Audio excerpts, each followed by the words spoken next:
If the first game of breaks will get you know it up, put on more steam. Protect our kickers, our quarterback, our lead, our ball game. All obstacles, block, cut, sides, through the game, tap, this win it. First year game, we're here for the first May. Carry my team down 6 minutes. Rocky Top, you'll always be. Just look around. You got the mountains, you got the most beautiful city in the whole entire country. The university is absolutely, looks like it's out of a storybook. It's just beautiful. People are incredibly genuine and extremely nice. It's just a place that obviously I'd want my kids to go to school. And it sells itself. You don't have to sell anything about this place. You just got to get them here. You know, the old field of dreams. Yeah. Build it and they will come. It's already built. I've said it from when I got here. The expectation, the standard is to play elite defense here, not just good defense. This is the home of Eric Berry, Al Wilson, Reggie White. The standard is to be elite. A game like this, you kind of do what you're playing for another game, you know. But that's what this work gonna go into next season. So we make sure we playing at this time next year. You know, that's the goal. You know, to be playing at this time next year and going forward to another game. But you know, as soon as we finish this game, I told everybody it's just time to go to work. Everybody ready to go to work. Like, it's time to drop off the grid and just show up in 2024 ready to dominate. Yeah, you know, again, I think we should really have the best defensive line in the country. You know, I feel really good about our depth that we're building. I feel really strongly about, you know, their attitude and the determination that those guys have played with. You know, and again, I'm not even talking as much about football, just great guys. You know, they're great human beings and, you know, they've really worked hard. And, you know, as coaches, we want to see guys develop and reach their full potential. Tony Swanson says, SJD, will you ever go back on the Talkin VAWLS network? Ooh, I like Talkin VAWLS. I think that's Boogie Bentley running the show over there, man. That's he's awesome at what he does. We actually were trying to get on his show during their stream for charity. Ended up not happening just by nature of the schedules conflicting. But yeah, absolutely, we'll make that happen here in the near future. Boogie does an awesome job, and they do an awesome job over there on that platform. So yeah, without question, without question. Mean! Woo! My God! Gene!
Welcome to the Talkin VAWLS Network. My name is Boogie Bentley. I feel like this is the Four Horsemen. As we roll in to 2024. What I've dubbed the year 2024 is the year of the volunteer. I think this may be the Four Horsemen of the Talkin VAWLS Network. We got a whole stable. We got a whole crew around here that brings content every single day of the year. Come on in, guys. Pull up a chair. crack open a beverage. Could be a frosty adult beverage. It's 5 o'clock somewhere. It could be a little orange Gatorade. You may need to rehydrate, whatever the case may be. Pull up that chair. Let's hang out. Let's talk some Tennessee football. It's spring camp. I'm joined by the great Coach Jay, Coach Rice. Dauber's back in the house. Somebody said last night on the NCAA stream, they said, hold on. Dauber's going to be here? Dauber only works in the fall. I said, not today. We're putting Dauber back to work. Man, I'm excited. We got so much to get into. We're going to talk about the 2025 schedule that just dropped. We're going to talk about spring camp. And I get it. I understand, man. We're only 2 practices in.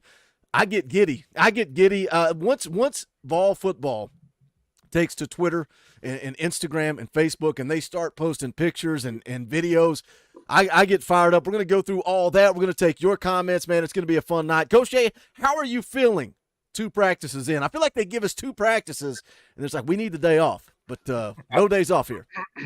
Coach Jay is fired up, man. Nico looking swole. Everything I heard, he's on point. Passing looks really crisp to me. Just looks really fluid.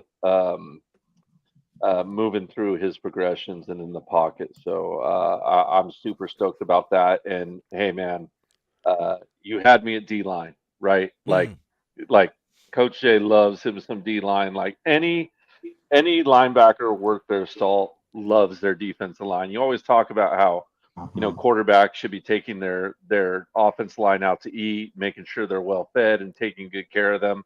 Well, you young linebackers out there, take good care of those defensive ends, defensive tackles in front of you, because while you're going out there and mopping up 80 to 140 tackles or whatever you're doing, those guys are doing the dirty work. They're eating double teams.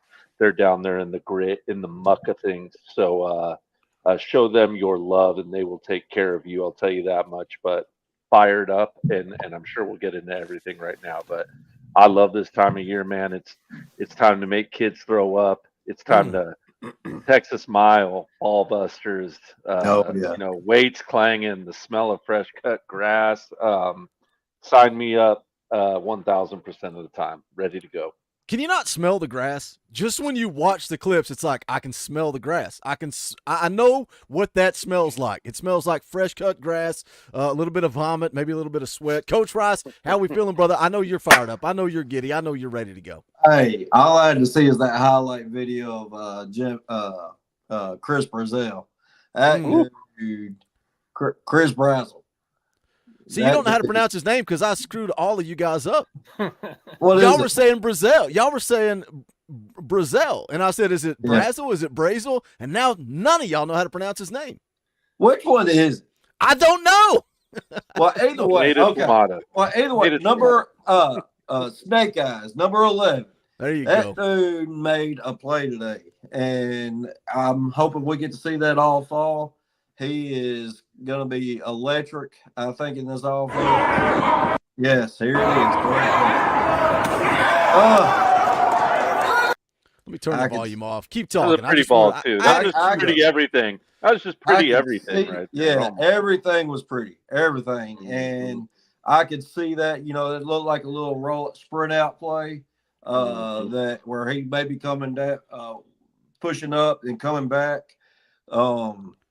So we see that a lot in this offense. It's these wide receivers, y'all. I'm telling you, and I want to go 5-6 deep, but hey, our top 3, top 4 are go getters, man. They are going to make a defense pay.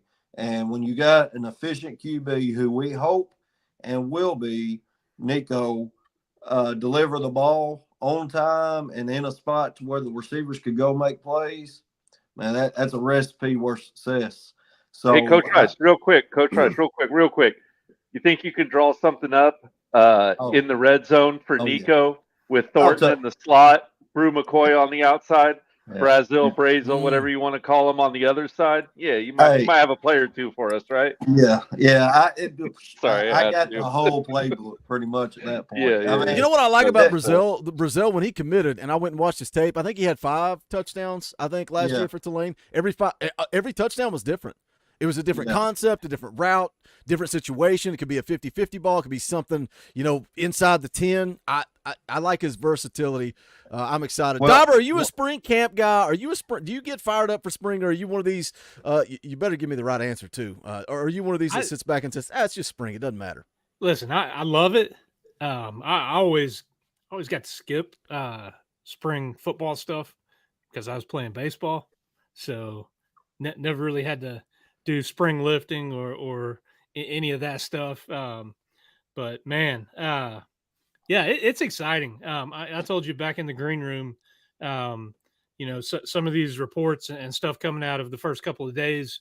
It's exciting to hear some of these young guys, some of these transfers that are coming in, and they're talking about these guys. You've got Hurd coming in from an SEC program, but they're saying he looks like a monster, looks like a SEC lineman. That's a big pickup right there. I was talking with Boogie. I said, offensive line, you get past a few guys and that's a little questionable, but we've already touched on it. Nico's gonna, I think, extend plays and cover some inefficiencies on an offensive line. But hopefully we don't have to worry about it. Hopefully these guys come out and perform, stay healthy, and that's the key. Yeah, man, it's exciting. Top- Springtime, it's good. You got baseball rolling around, spring practice for football. It's just another day closer to the fall. Without a doubt. Top 5 guys on that offensive line are money. I think so too. It's depth that I worry about, and I like Dane Davis is not all conference. He's not SEC first team, second team, third team. He's got experience though. Versatility. Jackson Lampley, versatility. They can play every position on that offensive line. Yeah. That helps you. That helps you with the depth. But obviously, I think the top 5 are solid. We got a ton to get into tonight. Like I said, we're going to talk about the 2025 schedule. We're going to talk about spring camp. We got a big old recruiting update for you that we're going to get into. We're going to hear from Josh Heupel. Is he going to come on the show? No, but we're going to hear from him, so don't you worry. But let me go back. Let me rewind time. Let me go welcome the early arrivals. We got over 100 people watching on a Wednesday in March, over 100 people. Dauber, do you remember when that was that would have been a record for a Wednesday night in the regular season? Yeah. So come on in. We're going to talk about it. Smash the thumbs up. That helps the channel. We appreciate it. Share the thing out. Hit share. Put it on Twitter, Facebook, Instagram. Let somebody know we're live. We would greatly appreciate it. Dylan was the first one here. He was here an hour and 10 minutes before we went live and says, GBO, is it August yet? Tony Canada was here bright and early. Trent Boyd was here. What's up, my friend? Tony Canada dropped a $2 super chat. Says, tip jar. Appreciate that, Tony. Thank you for the support, my man. Vintage Creative said, what up, guys? Terrence Lewis becomes a member of the channel. Shout out, Terrence. Appreciate that. You guys can hit that join button down below. It is $1. If you like the content, the videos, the live streams, the community aspect, whatever you like, you want to donate, hit that join button. You want to come on the fan call-in show. Every Sunday throughout spring camp, we're doing a fan call-in show. Sunday night, 7 p.m. Eastern time. We start with Talkin VAWLS Elite. We never hit that maximum level. So we just rolled with a full cast, 9 people. You want to be on that, hit that join button. We would appreciate it. But shout out, Terrence. Appreciate the support, brother. Matt is in the house. What's up, my friend? Fish and Beans thought he was late. He was 11 minutes early. Appreciate that. Check this out. Hutch says, first time here, long time Tennessee fan, first time ever watching the Talkin VAWLS network. And then check this out. He joins the channel before we ever went live. So shout out, Hutch. Welcome to the party. Appreciate the support. Shane Mountains here. What is up, my friend? I wanted to hit this one because Vols Girl is here. Angry Titan's here. Jason's here. Paul Walker's here. Where did it go? I wanted to hit this one because, spoiler alert, we're going to talk about who's popping in camp. Who is everybody talking about in camp? Well, a young Braylon Staley, son of Brian Staley, is getting a lot of buzz through 2 practices. I'm excited to see his future, man. I'm excited. Brian says, what up, Boogie Ball Nation? How we doing in here? I'm excited. It's good to see you in the chat, Brian. Amber is here as well. Let me catch up on Super Chats. Let's see. Fish and Beans for 5 says, Dorothy, GBO. Appreciate that, brother. Little Spooky, been a member for 16 months. Appreciate that. Support, my man. Jackie Pickle for 5. Hey, Boogie and the Ball gang. Glad to finally find the time to get on and listen to everyone's insight. Dorothy to get started. Shout out, Jackie. Appreciate that tip, brother. Jason, I don't know if Jason likes us or hates us. I say this all the time. He insults us, but he also supports us. He becomes a member of the channel. Shout out Jason. Also drops a $10 super chat. Says loving the content from the boys in the basements. See, it's like a here's a $10 super chat. I love you guys. I'm gonna insult you guys. Shout out to Jason. I told you, Jason. I told you we would win you over if you stuck around long enough. Amber for 5 says, Dorothy, anybody that thinks we are not about to go off this season are casuals. That sounds like a Josh Pate comment. Casuals. Going to be an exciting time for our Vols. Shout out to Amber. Shout out to Jenny. The ladies represented on Sunday night. They come on. They hung out with us all night long. You can do the same on Sunday. Old Smokey been a member for 16 months. Appreciate that. Angry Titan for 5. Boogie Burn the Rice. Talking Balls Scapegoat. Dorothy. I don't even know what he's talking about. I never know what he's talking about. I had to actually go back and look at it. Like, I was like, because I saw it scroll across. I was like, what? What's he talking about? Because I thought it was something about me, but then don't know. Maybe you are the rice. Did I burn you some way? I don't know. Kevin Smith for 5 says, evening, fellas. Hit that like button. Fools, Dorothy, GBO. Appreciate that, Kevin.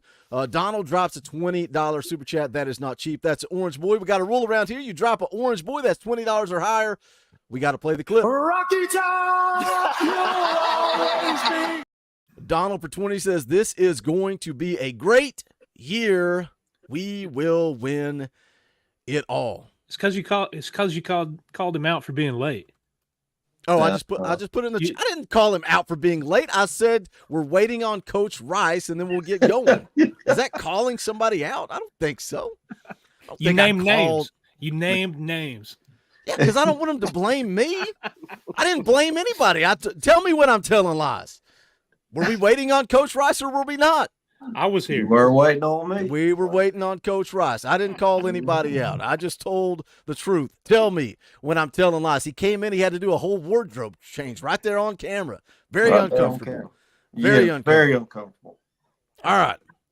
What happened? Wade Rouse been a member for 28 months.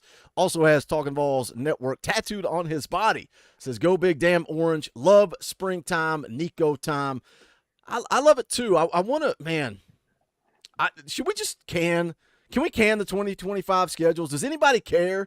Does anybody care about it? It's the same as 2024. They just flipped it. They're waiting to see what the schedules are going to look like. Like that's it. That's all they're doing. They're waiting to see what direction they're going to go with the scheduling format. So the home teams this year are away teams next year. The away teams this year are home teams next year. That's it. End of story. I want to talk about spring camp. That's what I'm giddy about. That's what I'm excited about. So let's start with that. Even though we only got 2 practices in the books, Dauber, I'll let you kick things off. Who sticks out to you? Who's flashing to you? And you know, whether you're looking at pictures or you're reading practice reports or you're watching the Talkin Vols Network and you're seeing me break down practice, who are you excited about through 2 practices? You know, Coach Rice kind of hit on it a little bit, and then you showed that clip. These wide receivers, man. I think you have competent quarterback play. That's going to elevate wide receiver play, and you got athletic guys like this. This is the Sean Bishop. That's looks the absolutely freaking Bishop. shredded, man. Yeah, welcome. It's exciting to see and read. You know, I know they're no shoulder pads, thrown against air, but man. These guys look cut. They look like they're ready for business. I like the effort that's going out. I like how one thing that I read was in between reps, Nico talking about routes with his wide receivers. You know, that's the sign of a really good quarterback and really good wide receivers that are trying to get on the same page, trying to get better. And that's what spring camp is about, is getting better and improving and, getting on the same page. So I'm super, super jacked about the wide receiver room. And frankly, it's crowded. You look at it, there are guys that could go out and make a play and then, not sniff the field. I don't know that it's going to get to that because I think, your top 3, maybe 4 guys, they're going to be the ones seeing most of the reps. So it is it's exciting to be in the situation where you've got so many guys that are so athletic and have such potential. It's electric, and I think we're gonna get back to that video game type offense and putting points up, spreading the field, throwing it around. Listen, we've not even talked about the running backs. So I'm just trying to get feel you, everybody's Bob. opening comments. I'm not I trying know, to, I know. I mean, we don't need you to break down the entire roster. You can just tell us. I know it's been a minute. It's been a minute since you've been Well, we on. You want got to to. get your groove back. I know Man. the four of us never shut up. This may be we call ourselves the Four Horsemen. We all want the microphone. We all want everybody to listen to us. Go ahead, Coach Rice. Even though I've got to ask Coach Jay a question, but go ahead. All right, so yeah, I mean, if I was 0 in on somebody, it would be Chris Brazil. That's how I'm gonna go with. Brazil's the way, I think. Hey, dude, I'm telling you, just from the film and the videos that we've seen of him on the offensive side of the ball, he looks like he's going to be something special. I know we were talking about Dante Thornton last year and the same, but this dude's got a little different story. I know I talk about my story. This dude's story could be something special. And coming from Tulane, he looks like he could be coming here to do what Dalton Connect did, that basketball-wise, and take that next level, show, hey, I can do this on the highest level of college football and go earn him a paycheck. And I know he's technically got to be here for 2 years, which I love every second of it, but he's my guy on offense, and then James Pierce on defense. Y'all, just the video, like you could a straight picture of him where I mean, look at these guys. They look like Alabama and Georgia players over the last 10 years. That's what they look like. They look like they've got a steroid filter on the video screen. That's not saying there's that, but they're just super ripped and fit, and like it's just athleticism, like extreme. Well, and that's I think where we've neglected. We've had guys that come in and they don't really they plateau. They don't get any better. Yeah. But we've got a coaching staff that is pushing. They're pushing these guys to get better. They're pushing each other to get better. That's one thing. You look across the board. These guys talk about. I'm here, and like I said earlier, Nico talking with the guys between reps. It seems unselfish. That's something we talked about the running back room last year.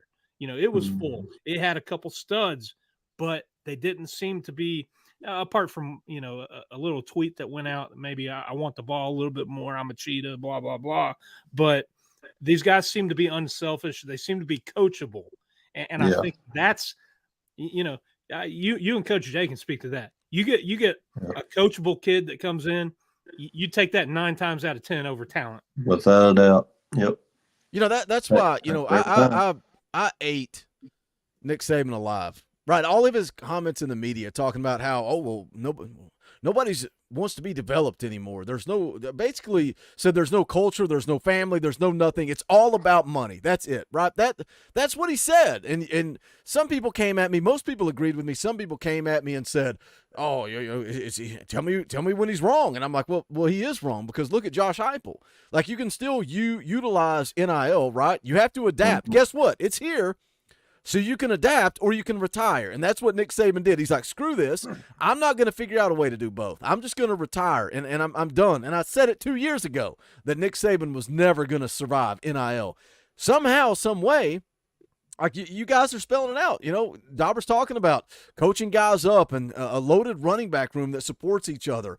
A freaking quarterback room where Joe Milton supports Hendon Hooker. And then in turn, Nico supports Joe Milton. And then you've got Jake Merklinger coming in saying, I don't care who I'm behind. I'm here to compete and play. George, I don't care. I'm going to come in. I'm committing to Tennessee. Like, Josh Heupel has found a way to build culture, build family, and still utilize NIL. An $8 million contract, allegedly $8 million.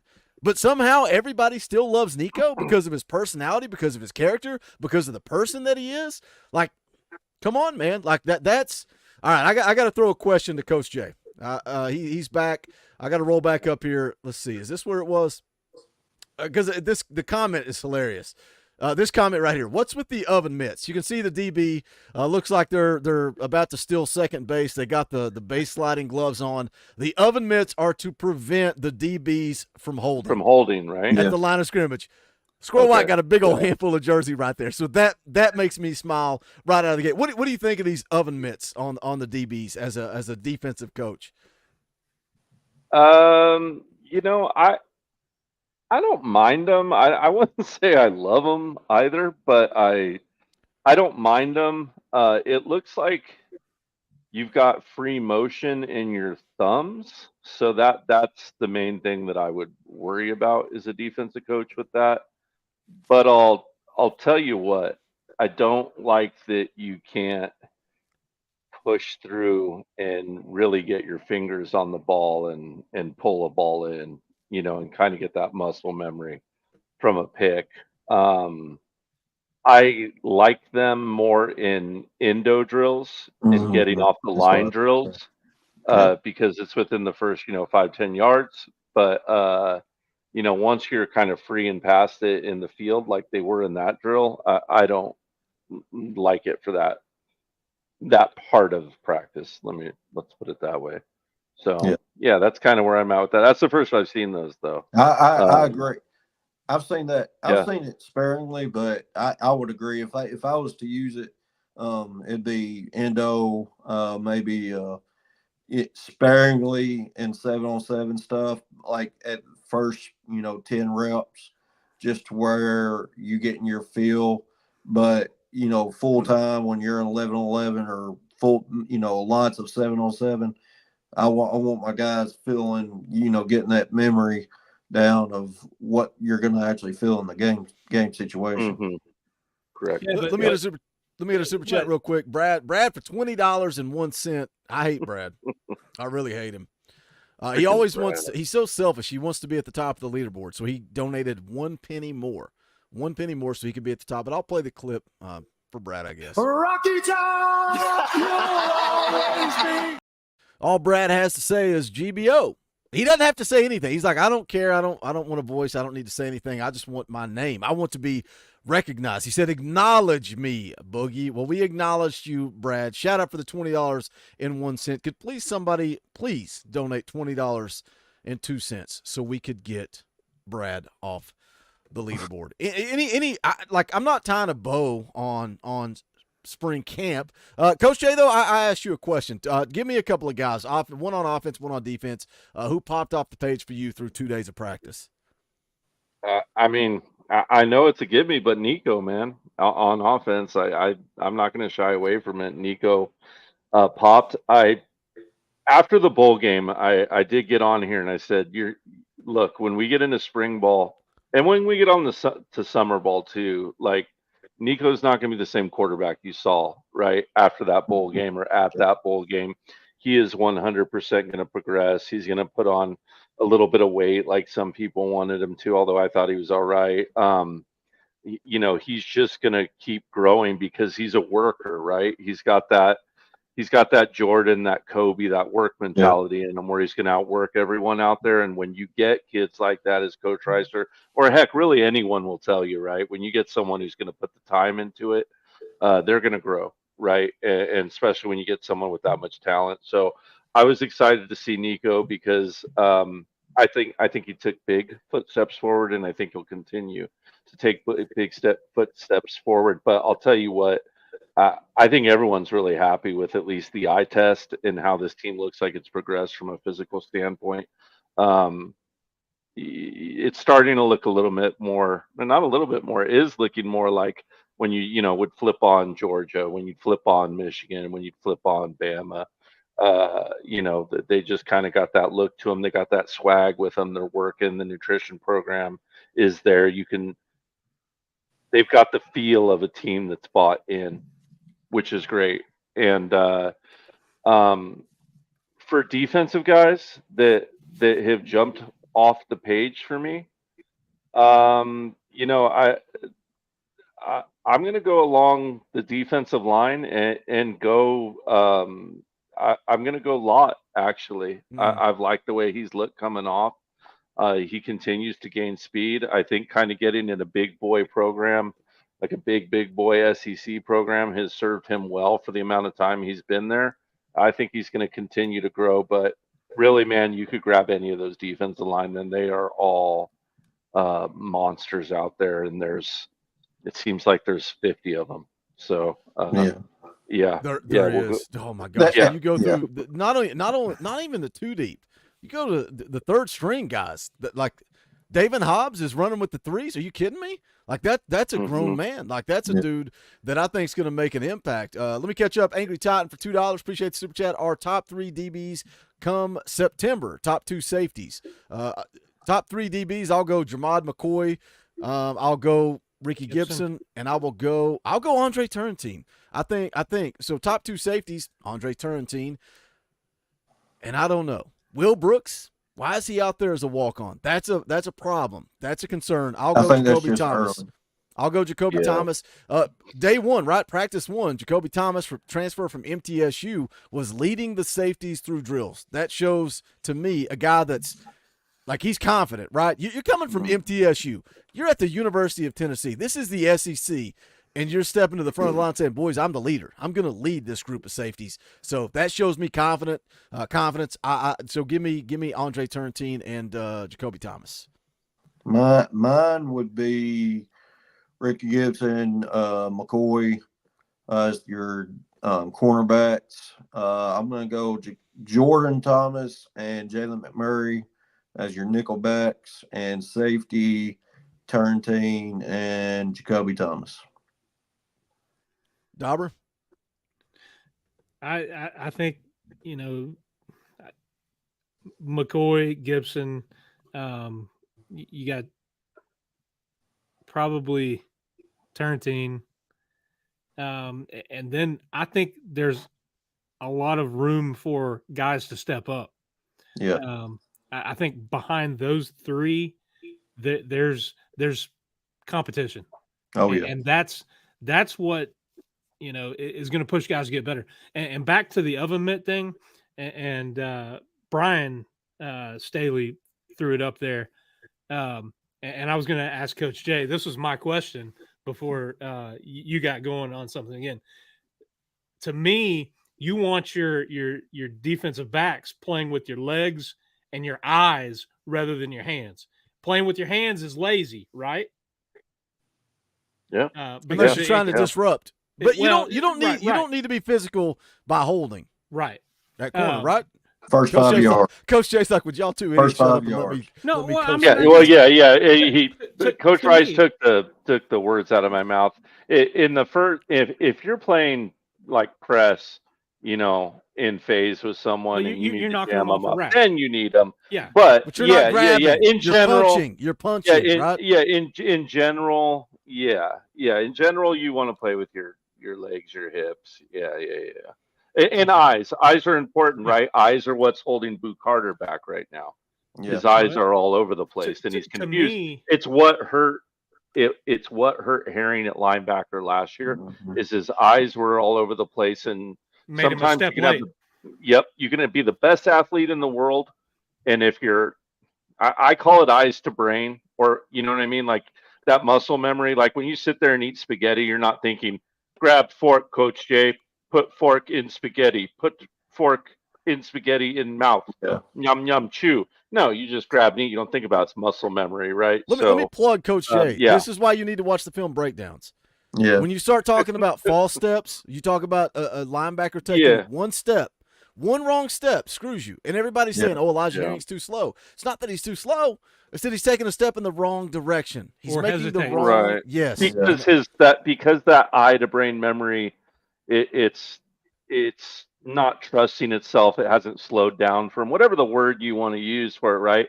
Boo is such a good athlete that through his high school career, I would gander to say that, well, hell, Boo could have probably been 6 steps late on defense and made the right play at the high school level, right? So He's going to have to solve that. But look, that kid is an amazing athlete and football player. I have zero doubt. Just let me clean this up real quick. I have zero doubt that Boo will figure out his eyes. Yes. I think he's going to be amazing. I'm still with Coach Rice. I think he's going to find a way onto the football field in either safety or star this year at some point. It's just that he still should be in high school. But Well, go ahead. Go ahead. No, one thing I'd say. Go ahead, no, Coach. you're good. Go. No, I was just swinging back to Coach Dauber. Rice. So Oh, my ahead, God. Coach Rice. Lord have mercy. Coach Rice, go. All right. So my thing is, and what you're leading and then what you're headed towards is you hear coaches say the game slows down for these guys that are knowing the game and can see the game, at a good speed. It slows down for them that's when you're playing, your eyes are in the right spot and you're getting to your spots without being rushed, being out of position. It's because the game is slowed down and it's not right. That's what they're saying is wrong with Boo right now, is that he's not in this right spot because the game's a little too fast for him because his eyes are all over the place.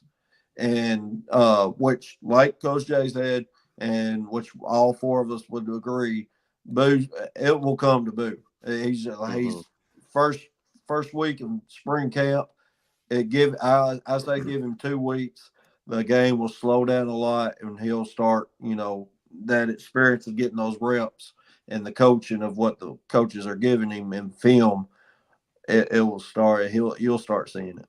It goes back to when I went down to watch Boo play in person, and he's creeping to the line of scrimmage. It's like, bro, you're a safety, and you could tell his coach basically said, do whatever you want, and he's just walking down to the line of scrimmage because he's quicker. He's faster, stronger. He's better than everybody else on the field. So he can kind of do whatever he wants. And when people say, oh, Boo's gonna be starting as a freshman, and maybe he will. There's a huge adjustment between playing in Cleveland, Tennessee, and playing in the SEC. That's a huge transition. Let me catch up on Super Chats. David Hall drops a $2 Super Chat. Nothing to say, just a tip in the tip jar. We appreciate that. Jackie Pickle drops $22. Says, there you go, Boogie. Glad to help out. I always appreciate somebody that will knock Brad off his throne. Beat Brad down. Get him out of here. We appreciate you, Jackie. I'll play the clip. Rocky Top! And then right behind that, Michelle, the Ultimate Lurker, drops a $25 Super Chat and says, get Jackie out of here. We'll play the clip for that, too. Rocky Top! Actually go update the leaderboard. Biggest donation of the night. Shout out, Michelle. Appreciate that generosity. $25. Ain't cheap, boys. She says, nice to see Boogie and Dauber back together. I don't know that I like this hashtag. I don't know that we need to get that hashtag trending. Team Booger. You can go to bonfire.com/store/Talkin VAWLS. We got a big election coming up. Everybody is all up in arms. Everybody's yelling at each other on Twitter. Huge election. And I don't like to get political, but there is one vote and one vote only. Coach Rice, do you know what that vote is? Be careful. Be careful. Maybe I should have asked Coach Jay. Coach Jay, do you know what that vote is? If you see my Twitter, Boogie Dauber 24, baby. There you go. Boogie Dauber 2024. That's the vote. That's the statement. That's what we're trying to do in 2024. You can go get that at bonfire.com/store/Talkin VAWLS. That link's in the description. We got hoodies. We got T-shirts, crew neck T-shirt, whatever you want. It's there. Bonfire.com/store/Talkin VAWLS. We also dropped some new merch just recently. Knoxville, Tennessee. Represent that checkerboard. Looks a little like Waffle House. I'll allow it. It also reps the Talkin VAWLS network. That's also up on the store. All your old favorites are there. You want a clean Talkin VAWLS logo shirt, a TriStar shirt, whatever it is, go to bonfire.com/store/Talkin VAWLS. So I figured we would get a little political. All right. Let's cycle back around. Man, we just got warmed up. I told you guys, we're 40 minutes in. That was the opening statements. We're 40 minutes in. I don't know why I told my wife 90 minutes. We're going to be live for 2 hours because none of us ever want to shut up. But I do want to talk a little bit of recruiting because we had a big recruit on campus, multi-day visit. George McIntyre was here, and he had a special guest with him. That was Jamie French. I'm calling him a 5-star. Coach Rice, am I wrong for calling him a 5-star? No, Am I he wrong? is. He is. He's a He's 5-star. elite. He's elite 5-star. Why? I How don't do know you why take he's a him? 4-star. Why do you take him from a 5 to a 4, even though he's still ranked 22nd overall? That's a 5-star. That's a 5-star. Makes He's no a sense. He's a 5-star. He was here with George McIntyre, made a video earlier today, dropped some quotes from George, who, clearly he is prioritizing Jamie French, dropped some quotes from Jamie French, said, I love this place. He loves Tennessee.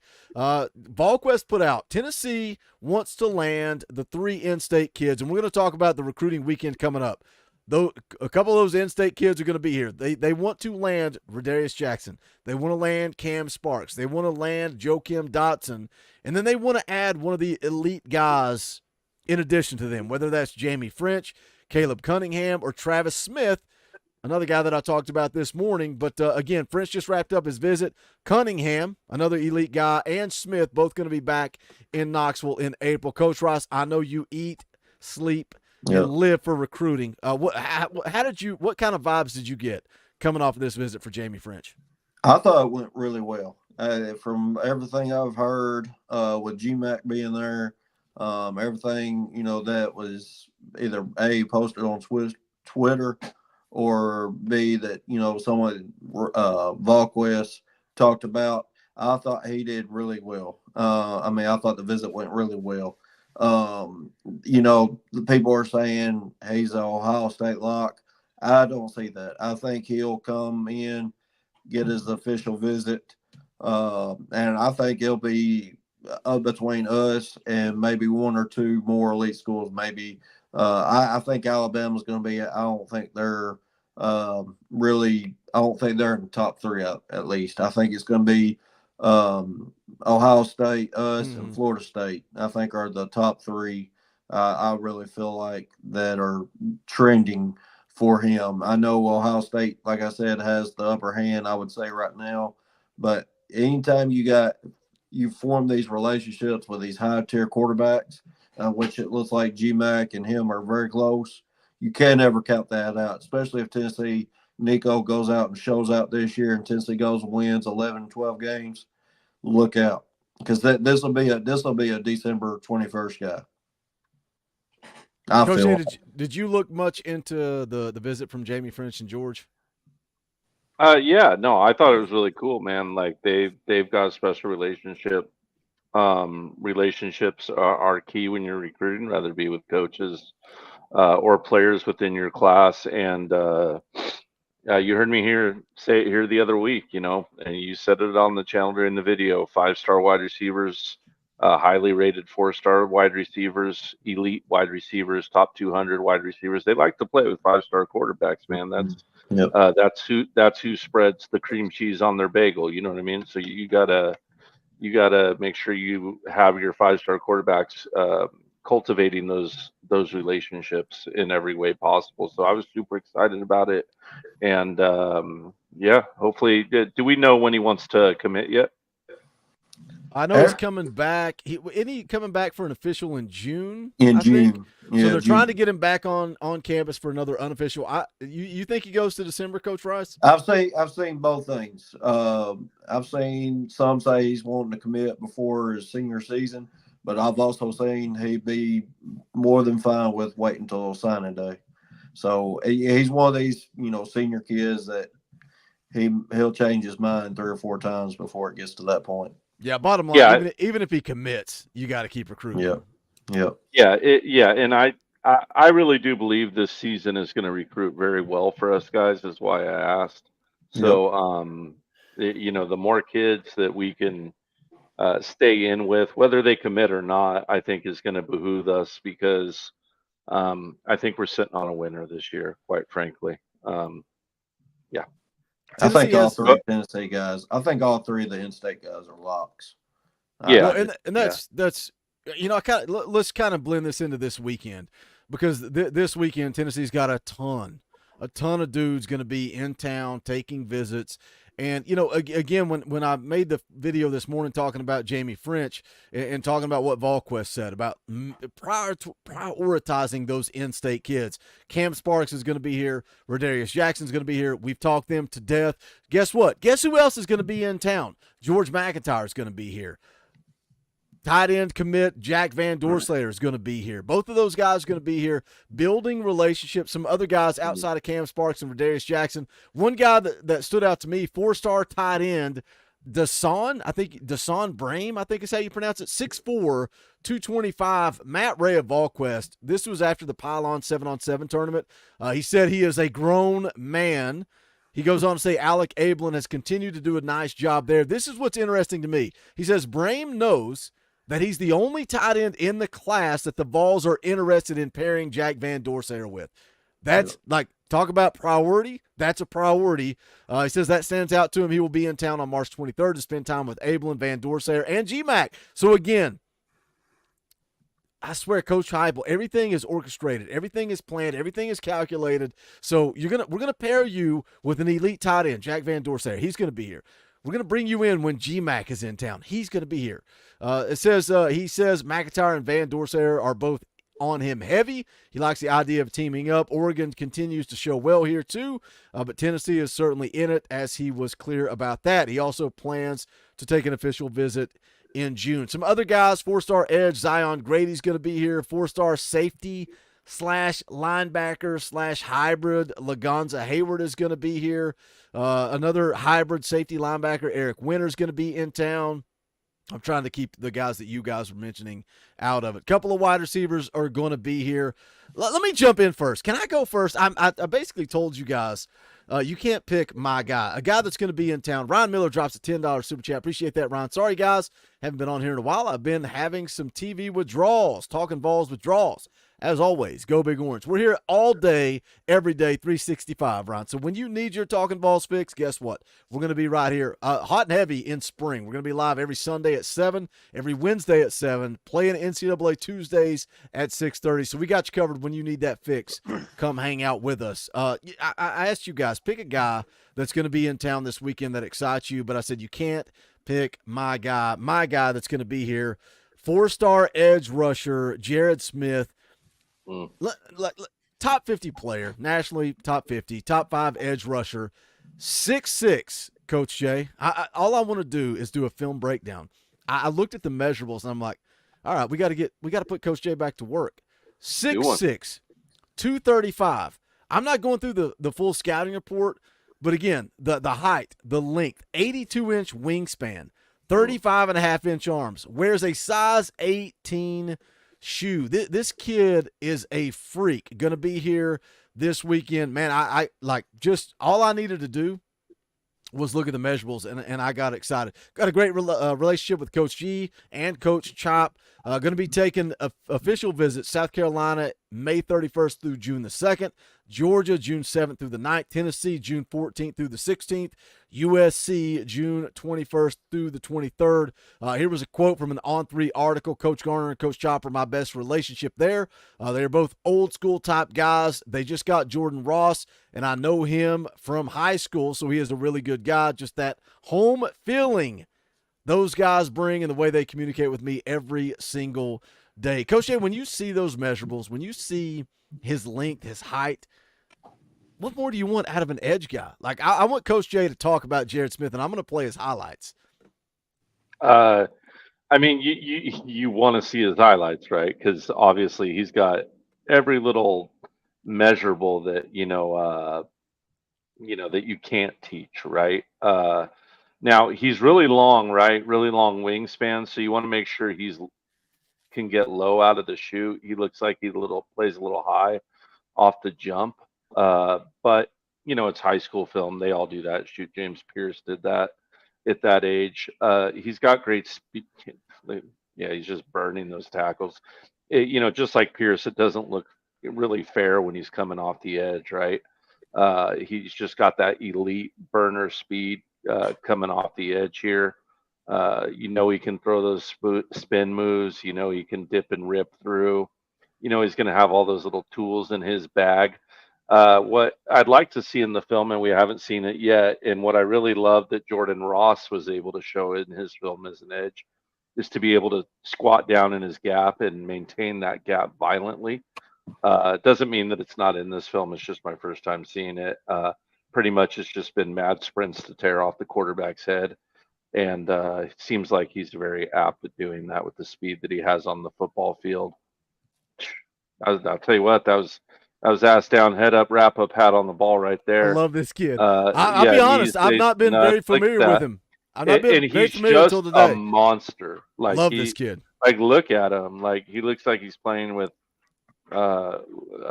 seventh graders, and those are offensive tackles. So And that's the second biggest classification in Alabama at is it? elite. Yeah, well, he's at Hoover, right? Yeah. So Yeah. yeah, he's at Hoover. So for those of you who don't know, I'm sure I'm not teaching anyone in here. You guys are from the South. Hoover's got a squad, right? They've had a couple squads Every year. and they had a dynasty for a long time. If I'm not mistaken, for a little while there, Concord de La Salle had the longest streak, followed by Hoover, followed by Temple City, another California school. Shout out to my alma mater, by the way. But man, yeah, if he's playing at that big of a classification, he's making them look like children. You've got a freak athlete on your hands, man. Like to just see him squat in that gap against a backside run once or twice, and see him be violent in that gap. I know we all saw it last year against Florida, against Missouri.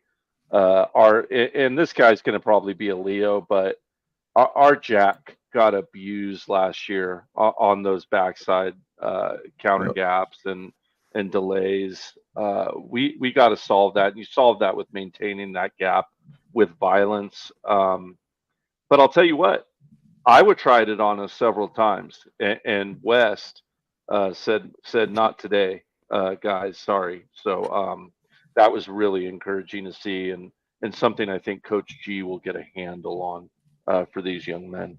Yep. All right, I rattled off a bunch of guys that were going to be here. I told Coach Jay, Coach Rice, Dauber's going to chill while we talk a little recruiting. And Coach Rice, you kind of surprised me. You went with a wide receiver. We talked about the in-state kids. We talked about landing one of the big prospects, but you still went wide receiver. Tell us why. Break down what your choice here. He has a connection. That's why. He comes from the same school as Jake Merklinger. So I think that connection is very interesting. I think he's very athletic, and I love his speed. He's a guy that, you give him the ball, and he's a make you miss guy and scores touchdowns. So he's a guy that I would love to see in the offense. He reminds me a lot of what would be a good comparison? Braylon Staley. I mean, he reminds me a lot. Let's he go. Reminds me of Braylon Staley a lot. He's a guy that is kind of coming on, is kind of not very talked about, but is a superstar in his own right. And I think he could be a big get to go along with the 3 in-state guys. I mean, is he the top elite guy like Caleb Cunningham or the guy we just talked about? Jamie French. Yeah, Jamie French. God, his name left me. No, maybe not, but I think he's just as skilled and as athletic.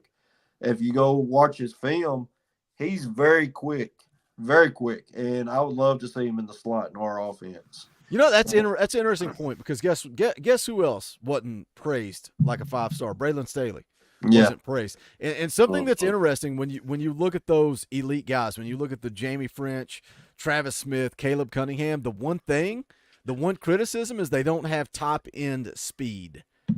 So you got to trust what Heupel and this coaching staff has done with evaluations at wide receiver. I don't doubt anything that they've done. I mean, you look at what they did with a guy that doesn't have top end speed like Cedric Tillman. That's a icebreaker there. I mean, I think it's all of, and I said it the other night, it's all about route running. If you're an elite route runner, you can make super fast guys look slow. Kind of the counter to us talking about a false step with linebackers, right? Exactly. Right. All right, Coach Shea, we're going to let Coach Shea talk about one last recruit here. Again, rattled off a bunch of names. Big recruiting weekend for Tennessee on Saturday. Coach Shea, you went Javion Butts out of Gray, Georgia. No rankings on 3, just a blank across the board. Why are you going with the dude that has no rankings? I love Because his Butts. name's Butts? Yep, I love Butts. That's it. Yep, Y'all have a good night. We'll see you Sunday. Yeah, no, no, of course not. I've seen his film, is why I like him. A good player, plays all the techniques really well. Shout out Brian Staley in the chat. I saw him talk about inch technique, and Javion is a quality example of being able to play inch back technique very well, play in press, play in phase, play outside leverage, inside leverage. But the main reason that I went with him is this kid plays a lot of flat out cornerback, and can cover as a cornerback, be a lockdown cornerback. But his true strength is that free safety. And we need safeties that can cover really well and come down and stop the run. So part of it's just a necessity recruit. Just like I said, all the tools in the tool bag that we need is DBs right now. And I feel like our safeties, our corners are the weakest, and you can plug this guy in at either spot. 6'1", good length, plays nice and long, plays great angles when he comes down against the run. Great form and technique, just a good overall round kid. And I'd love to get him in the boat, man. I think he's going to turn out to be a good one. We're going to jump right back into spring practice. We're going to take a listen to Josh Heupel. He's going to be not live with us, but we are going to listen to his comments. We got almost 170 people watching on YouTube, almost 250 across the board. I'm going to challenge you guys. We get 300 people, 300 people watching live on YouTube. We'll give away one of the Knoxville, Tennessee shirts. I'll give away a Knoxville, Tennessee shirt to somebody in the chat. So hit the share button, blast it out on Twitter, hit the thumbs up. We would greatly appreciate it. If not, it's all good. We'll have a good time hanging out, talking spring practice. Even though we're only 2 practices in, I want to talk about the offensive line, Dauber, because you mentioned off air and at the top of the show, you got a couple of injuries too, right? Andres Carrick out for spring practice. Coop is on a snap count. Spraggs is out. But I think that also opens up a window of opportunity for some young guys. When you look at the way they ran practice, Lance Hurd starting at left tackle, left guard, Dane Davis. At center, you had Cooper Mays, Vyson Lang on practice 2, took a lot of snaps. William Satterwhite, a true freshman, got some run. Right guard, you had Jackson Lampley because Spraggs was out. Right tackle, obviously John Campbell. But you had a lot of young guys. Shamrod Umarov getting a look at guard. Max Anderson getting a look at guard. Again, I mentioned William Satterwhite. What do you think about this offensive line? I know we were talking a little bit about it off air. Is it a concern, or do you think could be a strength in 2024? I think you stay healthy, it's a strength. I think you dip much past kind of your core group of starters, and it's questionable. But I'll put this out there, and the thing that we talked about, you go back to Josh Dobbs, Hendon Hooker, a mobile quarterback who can extend plays and still be accurate downfield with the ball, is going to cover up a lot of inefficiencies on the offensive line. So, I mean, you hope that all of these guys can stay healthy. But, man, let's face it, the conference schedule in the SEC is a gauntlet.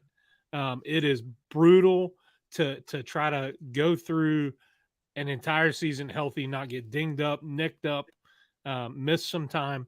So you look at spring practice. Yeah, you've got some guys out missing. You've got Coop, who's that's your main guy right there. We saw early last year how him being out affected the offense, affected the play calling, affected the tempo, because you're lining up and it became a check with me. It became a he's not calling out the blocking assignments. So it does bog things down. So he's a crucial cog out there. But with those guys missing right now, it is an opportunity to get other guys in there. You do have guys that, Dane Davis, Lampley, guys that are versatile, guys that can move up and down the line if somebody gets hurt and play different positions. We've seen the past guys playing out of position, it can hurt you, but guys that are versatile and can slide over and play a different position, that's a benefit. And guys that have experience, and we're talking not just college level experience, SEC level experience. So these guys have been in it, been in the thick of it. They're not going to be surprised by anything that's thrown at them. So I think we got a good core. But beyond that, it does have me a little bit nervous, but I think you look across the board, just with the talent on the offensive side of the ball, with the schemes that we've seen Coach Heupel draw up to exploit defenses, put athletes in position to create mismatches. That's what his offense is designed to do. That's what it's all about, is create those mismatches, put your skill guys in a position that stretches the defense. Yeah. And that's where you have guys running wide open. That's where you see Jalen Hyatt keep going to the well against Alabama, against the defense, and they go and try to regroup, and he's still running wide open. And it's those things that's what I like about this coaching staff. That's what they bring to the table. You put it together. You guys just hit on some recruiting stuff, and I'm not as into that as you guys are. But here's I'll throw my little 2 cents in right here. You look at this coaching staff, and they may be in on guys that aren't these, have the star numbers and all that, but they're evaluating guys. They're in on some dudes, and you look at the guys they bring in, not just recruiting, but transfer portal. They're bringing guys in that are making impact, and that's what's cool. Heupel, people want to, outside the system, want to throw around gimmicky. Man, I don't think it's gimmicky. I think he plays to the skill set of his unit, and that's what's cool. That's like telling you a hybrid's gimmicky. Guess what? Yeah. It's golf in 2024, idiot. It Get is. over it. Get over it, Uncle Lou. You call it a gimmick, I call it a hybrid. What a moron. You keep playing those blade irons. I'll play hybrids and shoot 80s. You can shoot 117. There's no slot on the scorecard to write that in. No. I don't think it matters if you play a hybrid or you play a legitimate one iron. It doesn't matter. It's 2024. Something else too. Look at the bowl game. And I get it. It's a different team. It's a new year. But that bowl game, you were basically running with the twos on the offensive line. Did that stop a 35-0 victory? And I know people want to devalue it, right? They always want to devalue. Oh, well, our defense wasn't as good as we thought. Really? What if they shut out Tennessee? Then everybody would be talking about that elite defense of Iowa. But guess what? Nico was the difference maker. Nico, shout out, Coach. Yeah, I love when he gives me stuff, and then I just run with it and play with that narrative. 100% in the red zone. 3 rushing touchdowns. What more do you need with a second-string offense? So I'm with Dauber that you got to stay healthy. I like this offensive line if they stay healthy, Coach Rice. But if they don't, Nico's a wild card. Yeah, he's a big wild card because of his elusiveness, and you've seen where his just pocket awareness. He's got which Coach Heupel and Coach Halsley and the offense, they're going to scheme this year. They're already working on it right now. They've been working on it ever since the season was over. What this offense is going to look like. What we know as of right now its strengths are, what it could become season time, how we're going to, evolve our offense. Because every good coach, and Coach J will tell you, you got to be able to evolve. if you know a team, you can't just run out and do the same stuff year in, year out, and not make any adjustments to yourself at all. There's going to be adjustments here and there. It may not be stuff us, a casual fan is able to see, but there are there's schemes and stuff put in, different guys pulling zone scheme versus gap scheme. I mean, it's so many things you can do differently that as a coach, if you see you have a strength, that you have a spot that you really want to emphasize and show the strength that you have there, good coaches do that. And so, yes, our offensive line could very well be a strength. Our top 5 guys, top 6 guys are, I think, solid SEC guys and should be able to go do what they want, move around with our spacing scheme. And because we've ran on everybody, Texas A&M last year, they got this best run defense in the nation. Who cares? And then the narrative go out changes. and run 250 on their ass, and they couldn't stop us.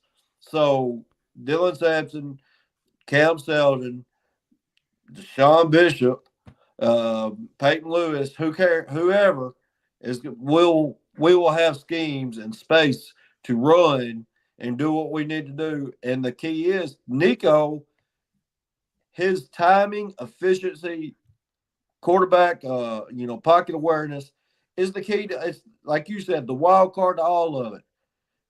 We know what Joe Milton's weakness is, and that's the last time I'm going to mention his name. No, it ain't. No, it ain't.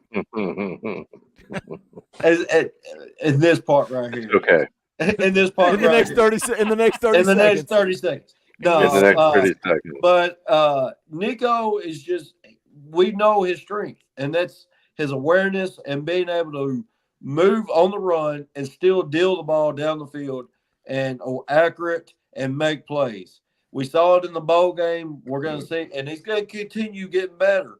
And that's what Tennessee fans are literally,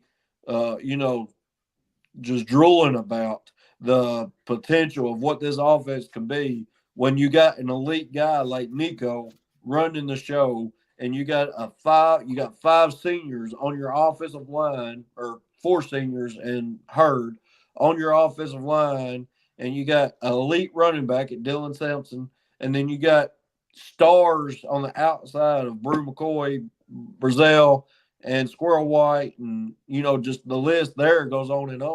And then you got efficient tight ends and Holden Stays and Ethan Davis. So tell me where it's going to go wrong. Tell me where, and the only way you could say that is injuries.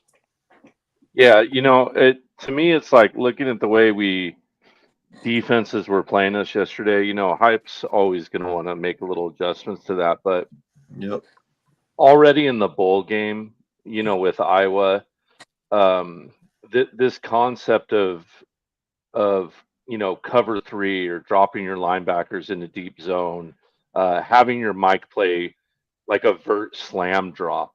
That's not going to happen anymore. And just so you guys know, a vert slam drop is where just immediately upon pass recognition, I'm going to bail out, drop back vertically as deep as I can get, slam down, and sit on anything underneath or a post in the middle. And so if they want to throw the post over me, my DB is going to pick it because the window's too tight. And guess what? We saw that several times a couple times against Joe Milton last year, them picking that post off when you'd see that. If I'm a linebacker, I just can't do that anymore. I can't play a deep seam hook. I can't play a vert slam drop. I can't force things that deep because if I bring all my DBs back deep, Nico's going to torch your ass 100% of the time. And it's exactly what happened in Iowa. So get ready, defenses. Get ready to have to pick your poison again, because guess what? Both vials are about to be poisoned, right? So no matter which one you drink, you're going to die. And it's one thing. It's one thing when you have Georgia people like the like reporters and analysts that are breaking Georgia down for a living say, "Hey, this Nico dude, there's some respect there. We better, Mhm. this dude's different. This dude is Yep. different. That's all that's all they say. Yeah. He's different, so we better respect him and pay attention to them." We're Yes. gonna jump into what Heupel said about Nico. We're gonna go through his entire 14-minute press conference after practice number 1. He had some interesting comments about Nico. It's at the very end, but I'm excited about it because it opens up some more of this conversation. Let me hit this. Stephen Gordon becomes a member of the channel. Shout out, Stephen. We appreciate the support. Guys, get those memberships in. They're tanking. We're down like 150 memberships in the last month. Let's get those memberships back up to date. If you like what we do, you like this live stream, you like NCAA night, you like videos, whatever it is you like about this community, you want to support, it is $1. I think if you like it and want to support, I think you can give $1. We would greatly appreciate it. Hit that join button down below. Shout out to Steven for jumping on board. We appreciate that support. I wanted to listen to Josh Heupel and Tim Banks, but the four of us never shut up. So we're just going to listen to Josh Heupel. You guys know the deal. We've done this long enough. You want to make a comment, you like what you heard, you want to say something, say Boogie pause, and you guys can make your comments, and we'll kind of go through it that way. I'll go ahead and get rid of Tim Banks. All right, here we go. Josh Heupel after practice number 1. Great to see everybody here.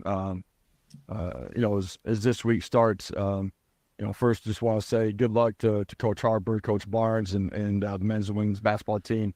A great time of year on the basketball side of it. Dauber, how far is regular season Rick going to go? Man, I hope we get out of the first weekend. Man, that's confidence is not high. bleak. No, confidence is not high. It's I'm- at UT Dauber. You can send all tweets to him. I do not disavow this. I've got him in the Final Four in my bracket. Well, you're a homer. I heard what you just said. I hope they make it out of the first weekend. Is what you just said. You said regular season Rick. I set you up for failure. I'm sorry. Would you be surprised if they lost in the first weekend? Absolutely not. Not game 1. They're winning tomorrow. Who knows? It's a funny sport. I mean, I thought after the Kentucky game that they'd come out in the SEC tournament fired up, ready to play, especially after getting beat by Mississippi State in the regular season. Chance to avenge that, but man, they just came out, couldn't shoot, and defensive effort was lacking. So that won't win you a lot of basketball games. But when this team plays well, they could be one of the last 2 teams standing.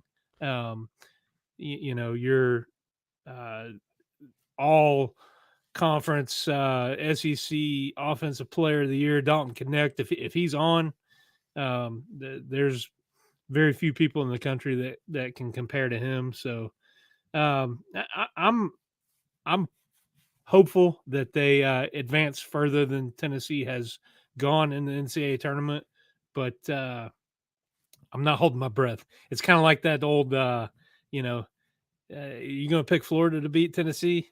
Got to see it to believe it. Yeah. So that's kind of the mindset I've got. I want them to go all the way, man. That'd be great.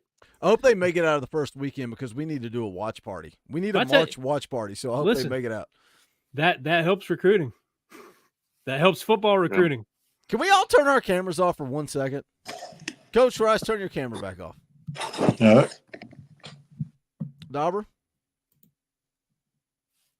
Okay, what? Oh, Dauber, you're on your work laptop. You ruined the bit, Dauber. You ruined the bit. Everybody's got their emojis, but not Coach Rice, and then Dauber screwed it up because he's on his work laptop. How do you do that? I need to send you your emoji, and then you just hit edit audio avatar, and you can add that in there.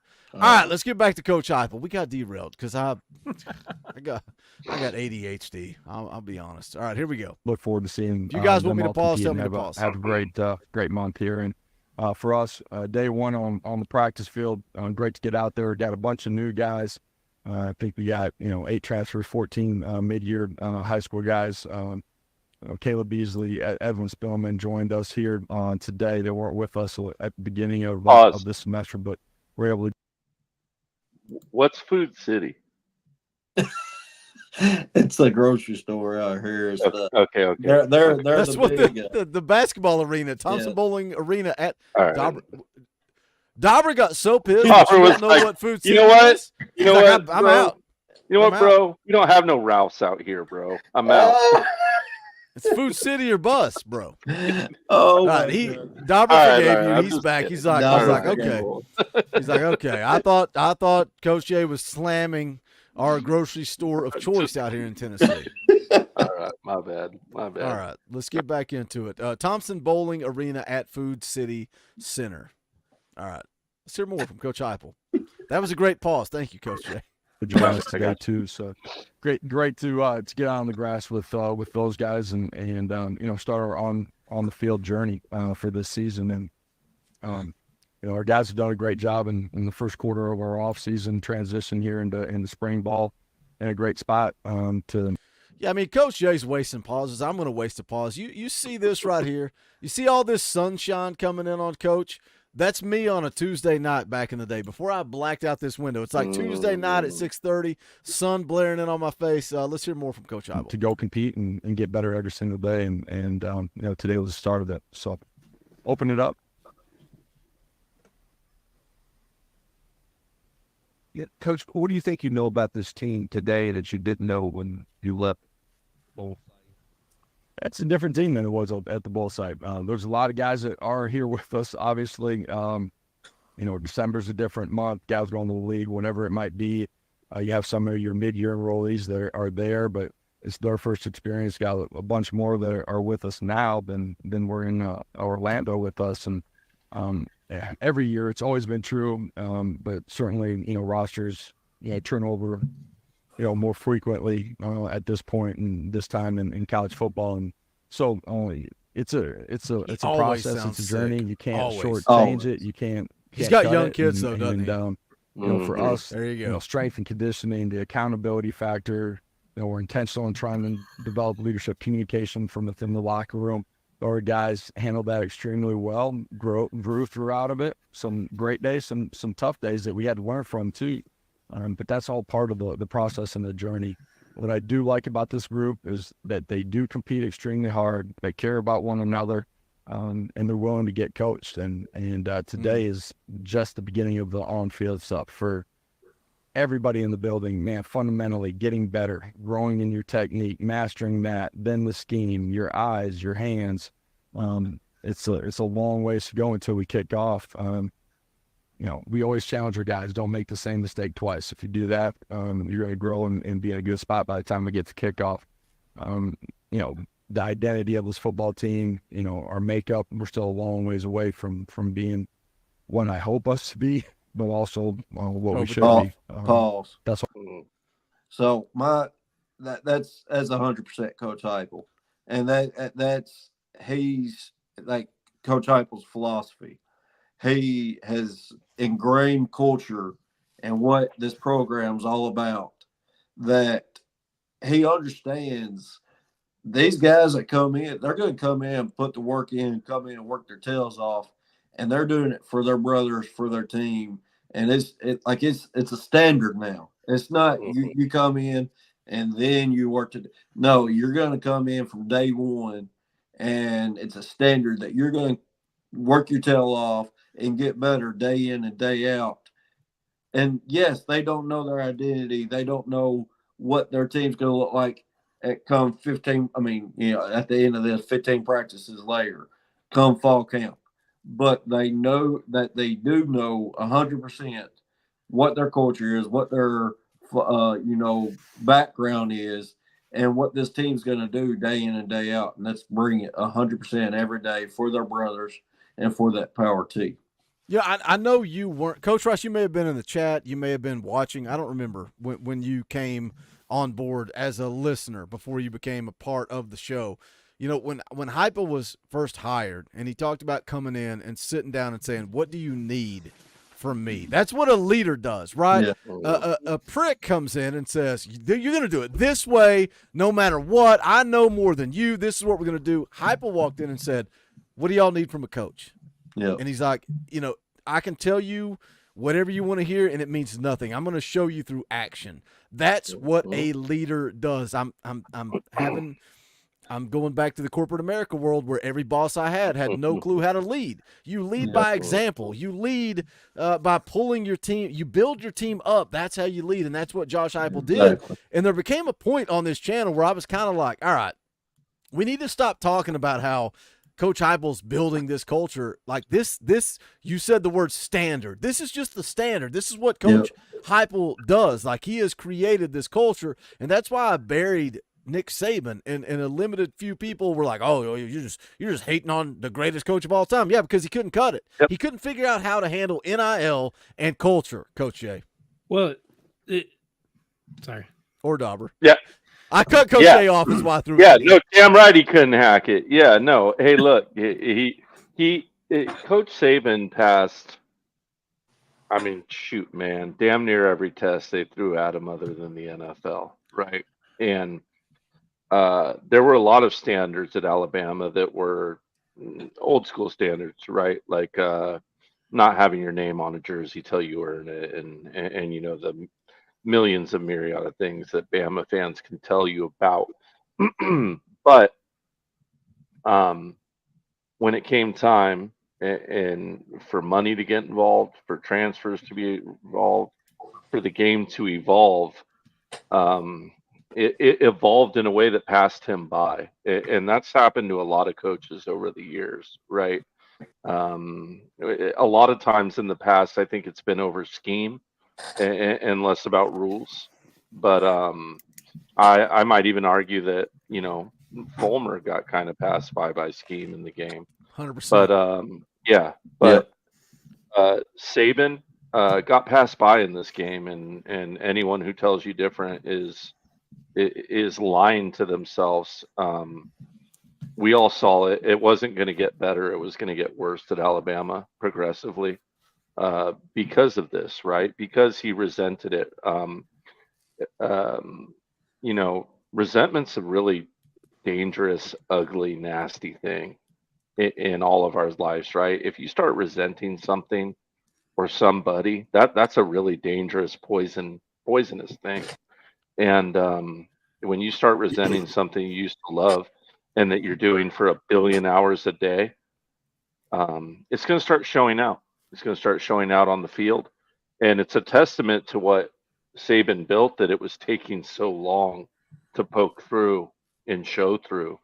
But it was, right? So it did pass him by, and I think he stepped out at the perfect time, to be frank. I thought that was a wise choice by Coach Saban to pass it, to you know, bow out.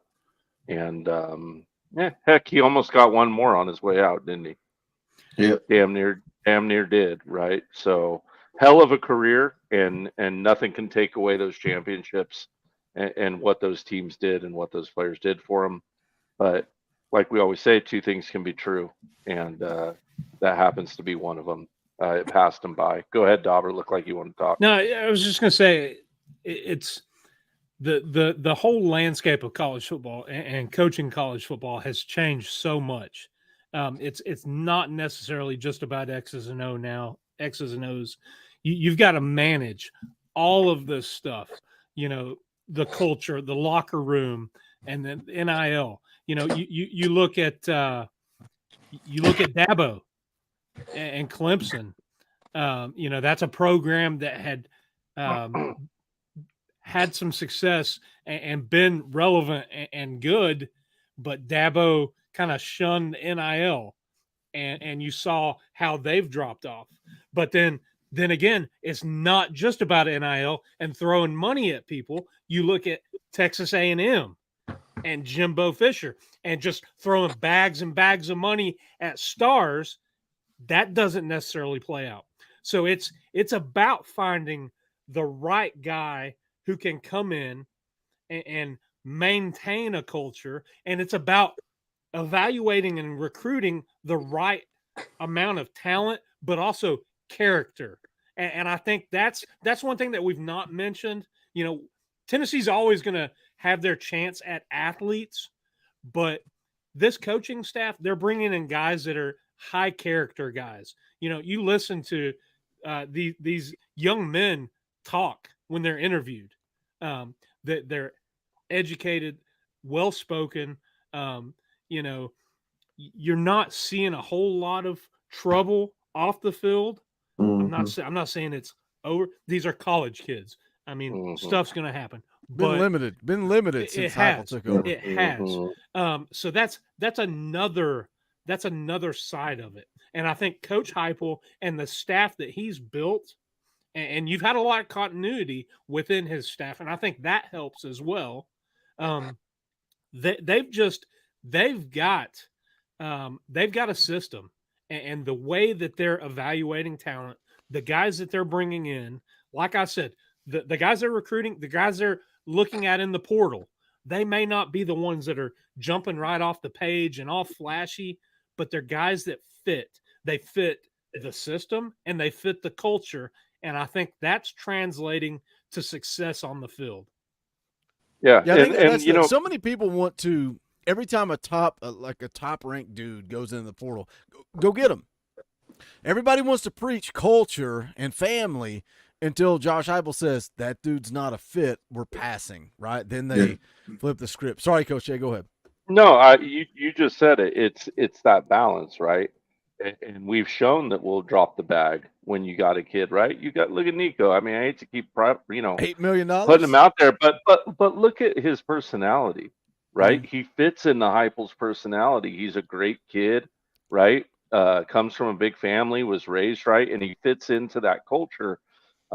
It's real easy to throw around buzzwords like culture. It's a lot harder to actually put it in practice and live it. And, we all know Saban, struggled in the NFL, and there's some similarities there. Bama wanted to have the Yankees roster, but they couldn't afford the Yankees payroll, right? At the end of the day. And they didn't have that balance. Heupel's been able to find that. I think it's an extremely strong point and something he's doing very well and will continue to serve this football program extremely well moving forward. All right, let's jump back into it. Coach Heupel, after practice number one, that's a great conversation right there. That's why Talkin VAWLS is elite. I love it. Good conversation. Let's jump back into it. It's all part of it. Josh, when you're talking about the transfers, obviously they were brought here for a reason. They're all going to. This dude has had COVID more than the four of us times 3 times. Like I think he always has COVID. Always. Anyway. You would hope fill critical roles. Can they afford to sort of ease into it because this is still just spring, or do you need to see some urgency from those transfers that they can be ready when these 15 practices? I don't see urgency from everybody that's putting a helmet on and going. Nah, we're just going to kick back, and I don't care how long you've been playing. The best in the game are always working on their craft, and that's Hall of Famers, 15-year vets. Same at this level, man. There's constant growth, and all of our guys got areas that our strength staff's pinpointed, our coaches have pinpointed in areas that they got to get better at. And so continuing to compete every single day. Guys that compete the hardest and do it the longest, typically the ones that win out. And that's true in a position battle. It's true you can get out on the field on Saturday afternoon too. Got to hit a quick super chat from our good friend Timothy McGee. Wouldn't be a Talkin VAWLS live without Timothy saying, hey, for $5, I hope they're working on timing routes and less option routes. I love Timothy. I'm friends with Timothy now on Facebook. Shout out Timothy. Appreciate the $5. You guys can add me on Facebook. Hit me up, Boogie Bentley. It's all business. It's all Talkin VAWLS all day, every day. Shoot me a friend request. Let's hear more. Shout out Timothy. Appreciate it, brother. Don't hold your breath. Communication and the helmets and stuff. How much will you all work at this spring, and what will you need to see out of that before you feel comfortable you roll out there in the game with that? Yeah, really have an idea, but got to kind of tinker with it. Both sides of the football don't have as many available right now. I think that's true across college football is what you'd like to be able to work it on both sides of the football every single day, every rep, with all the guys that potentially would be wearing it. But a little bit trial and error now happen in practice and in scrimmages and kind of figure out how to navigate it where it's most advantageous to our program that it can be. You guys have had good relationship between your starting quarterback and your backup quarterback for several years now. What did you see from Jake Merklinger in the bowl practices and then in this first quarter of prep going into spring practice? Yeah, talented guy that works extremely hard, cares about his craft, cares about his teammates in a really positive way. And he's had, a workman type mentality since he got here. And you get thrown into bowl preparation, man, it's all coming really quickly at you, and certainly at that position with everything that you got to navigate. Continuing to get better fundamentally. He's grown in understanding our schemes. He hasn't mastered anything yet, but he shouldn't at this point either. I'm really excited to get out there, and continue to compete with him throughout the course of spring ball. By the way, Jake Merklinger is not the backup. Gaston Moore is the backup. So what idiot? Who asked that question? Was it Jimmy Himes? I get yelled at every time I rip Jimmy Himes apart. In there. Let's get a brain. Gaston Moore's the backup, not Jake Merklinger. Anyway, I think, didn't Jimmy Himes retire? I don't know. He should. I don't know. He probably should have. He asked the stupidest questions, and every time I would rip him a new one, people would say, why do you got to pick on poor Jimmy Himes? I don't know, man. Maybe because he's been in the Knoxville media for 72 years and still has no idea what's going on with Tennessee football. Maybe that's why I rip him a new one. I don't know. Yeah, BBD in the chat says Himes retired. He's probably still sitting there with a freaking tape recorder saying, please, can you speak into the microphone? Anyway. At quarterback, and it's true at every position too, but the fundamentals of the position, if those aren't right, it's hard to be consistent in, what everybody's going to see, the accuracy of the football when you're throwing it, but continuing to grow that way and then, mastering our schemes here and what he's seen on the defense side of the ball. So for all of you, the young guys that are in spring ball, man, it's almost like thirds, man. The first 5 days are really tough. It's hard. Second 5 days is usually a dramatic growth from the first 5 days, and by the time you get to the end of it, you don't resemble the player that you were the first 5 days. So being confident, continuing to work hard, not losing any confidence as you're learning, as you're going through making some mistakes too. Timothy McGee for another 5 says, hey, looking forward to hanging out at the orange and white game. Yeah, we'll be there. Talkin VAWLS will be representing G10 Parking Garage. Hopefully we get there and get a top spot. I'm not sure. That's where we're likely going to be hanging out. I've not set up a time, not set up anything. I know X Factor's riding down with me, waiting on Dauber to decide what he wants to do, but we're going to be there. We're going to be representing. We're going to hang out. We're going to tailgate. We're going to drink some beer. Then we're going to go watch the orange and white game on the big screens. We're not going into the game. That's what we're going to do. We're going to go watch it on the big screens. Maybe watch a little of the LSU baseball game as well. So make sure you guys come hang out with us.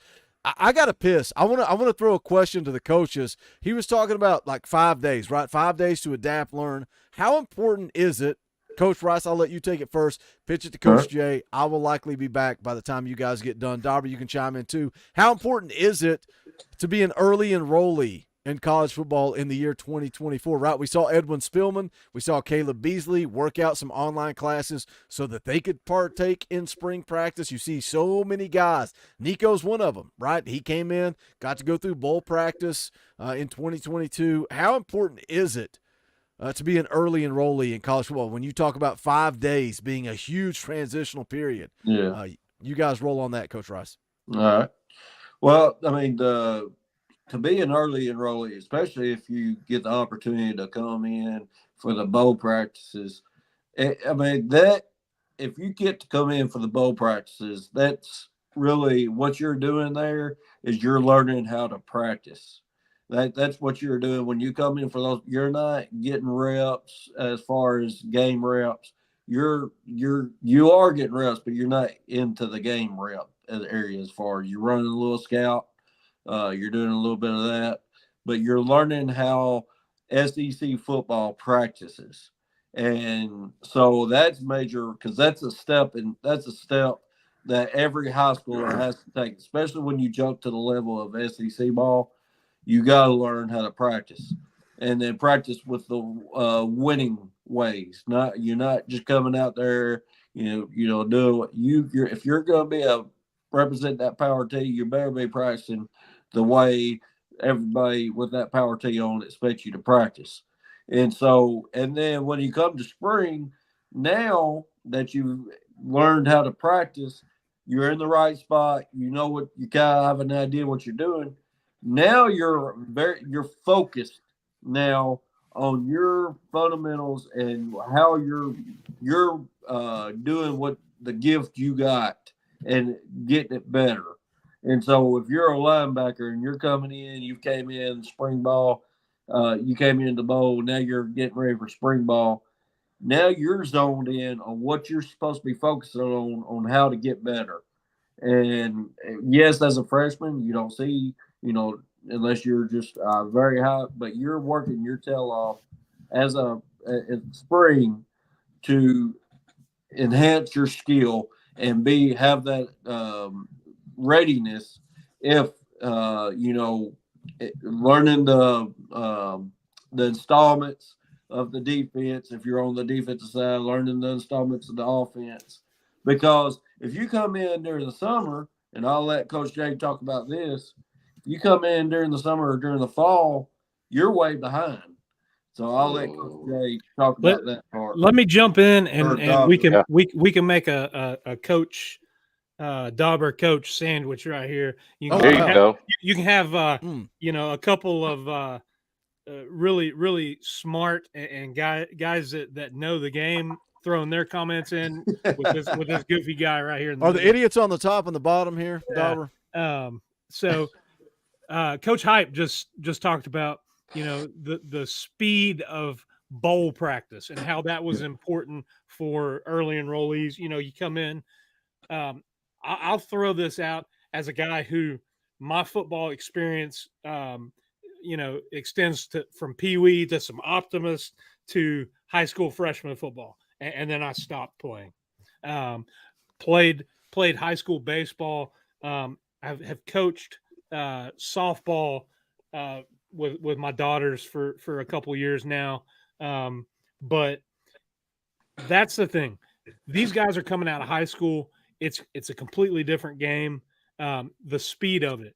Coach Rice talked about, you kind of got to get your eyes for it. That's a little taste, but it's a little taste because you get into game speed, and speed of the game in the SEC is even that much faster. So I think it's not critical, but it's an advantage for these guys to come in early, get in on these practices, see how things go. That way, when they come to regular season, when they come to conference play, it's not just completely blindsiding them. The speed of the game, it does kind of slow down, and you can kind of get it. And I'll turn it over to Coach Jay, who probably has something, poetic. Something to spat about. Yeah.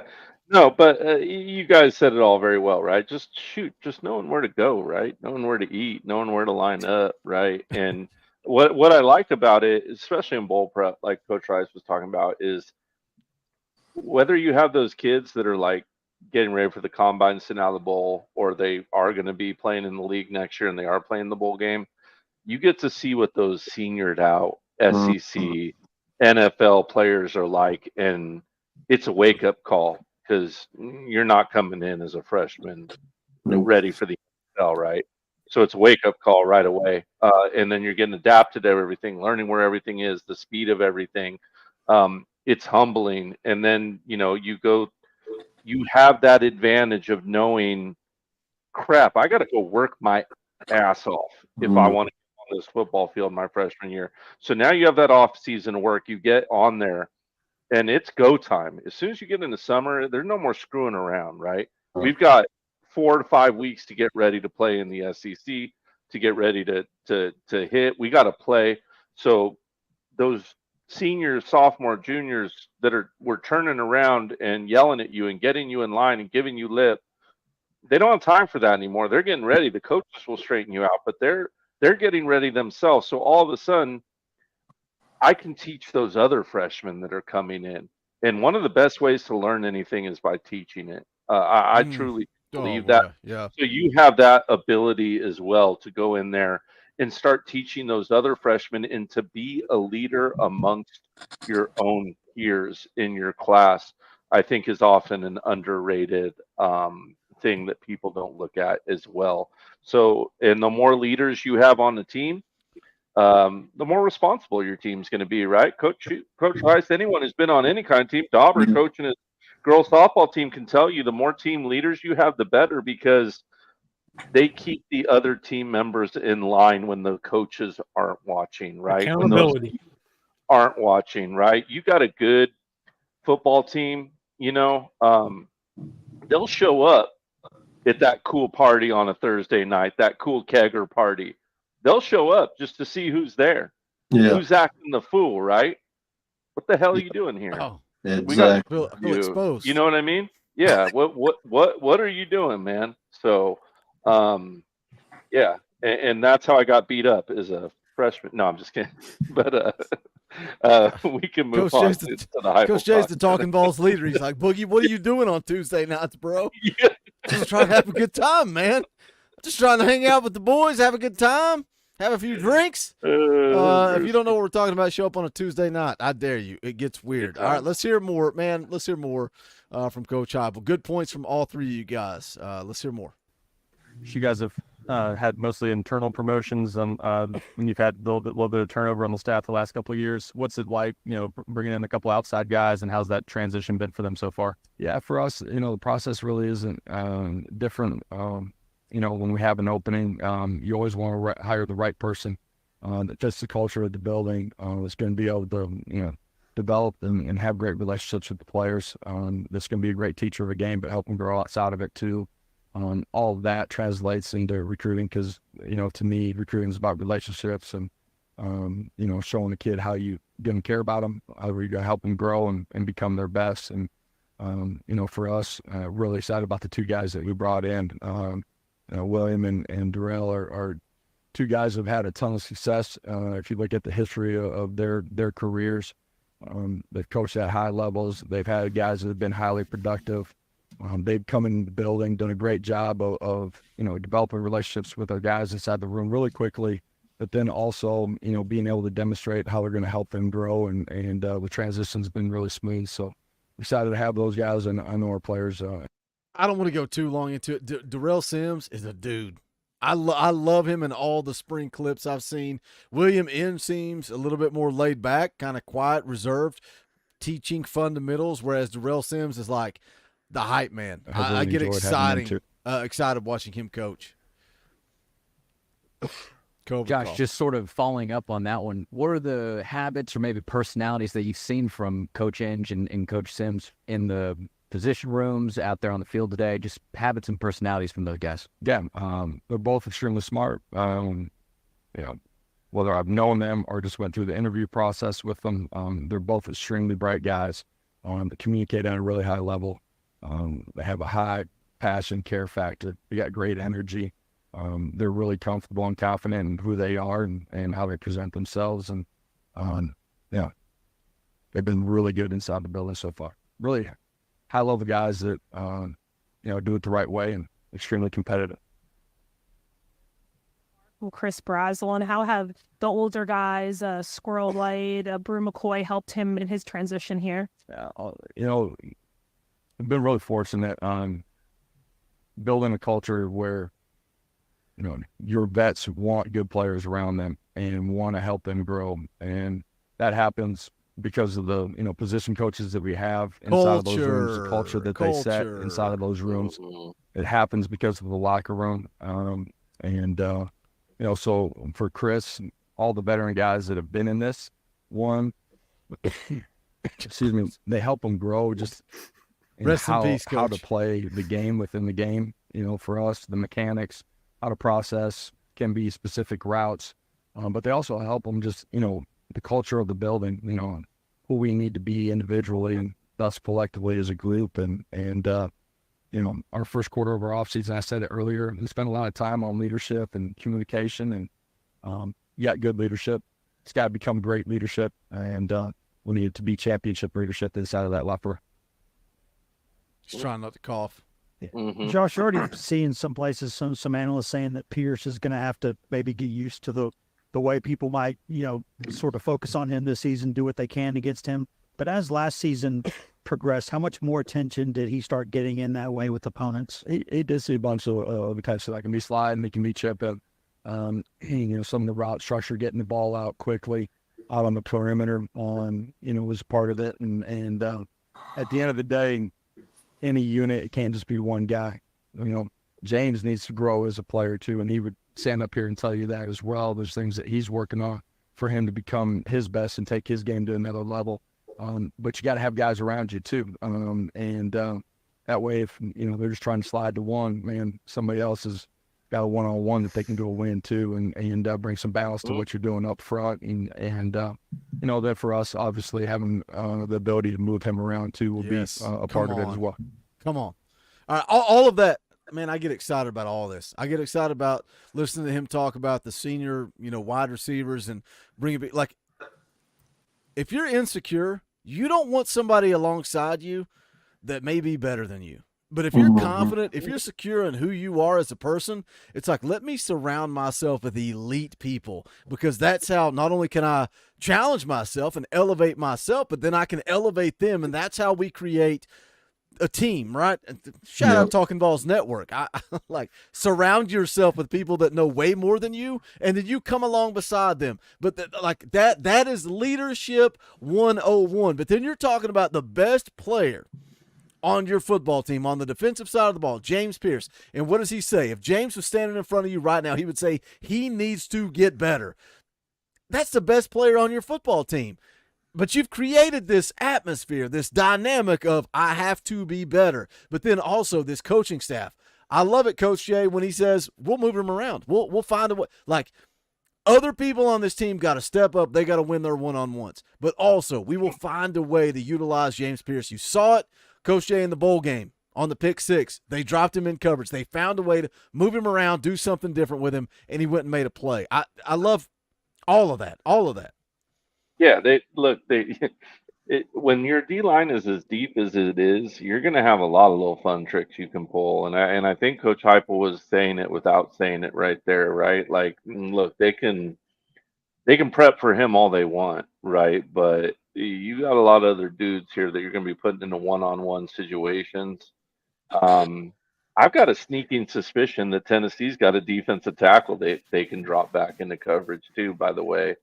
Hobbs is a special kind of athlete in that defensive tackle position. I'm interested to see how he comes along, but I think they're going to just be able to be really multiple up front and pull all kinds of stuff. And the more looks you can give a team, the better. The more they're going to have to account for them, the more you're going to help, you know, different kids get different looks. And guess what? The other great thing is when you give Pierce a blow, when you give him a rest, right? It always drops. It drops that offense's guard a little bit, right? Okay, 27 came off the field.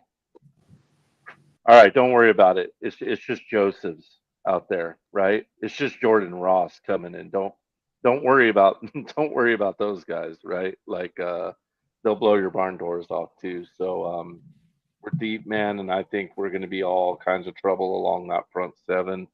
The DBs have to step up this year because our front seven is going to put them in position to do a lot of special things, I believe. I think real quick, Boogie.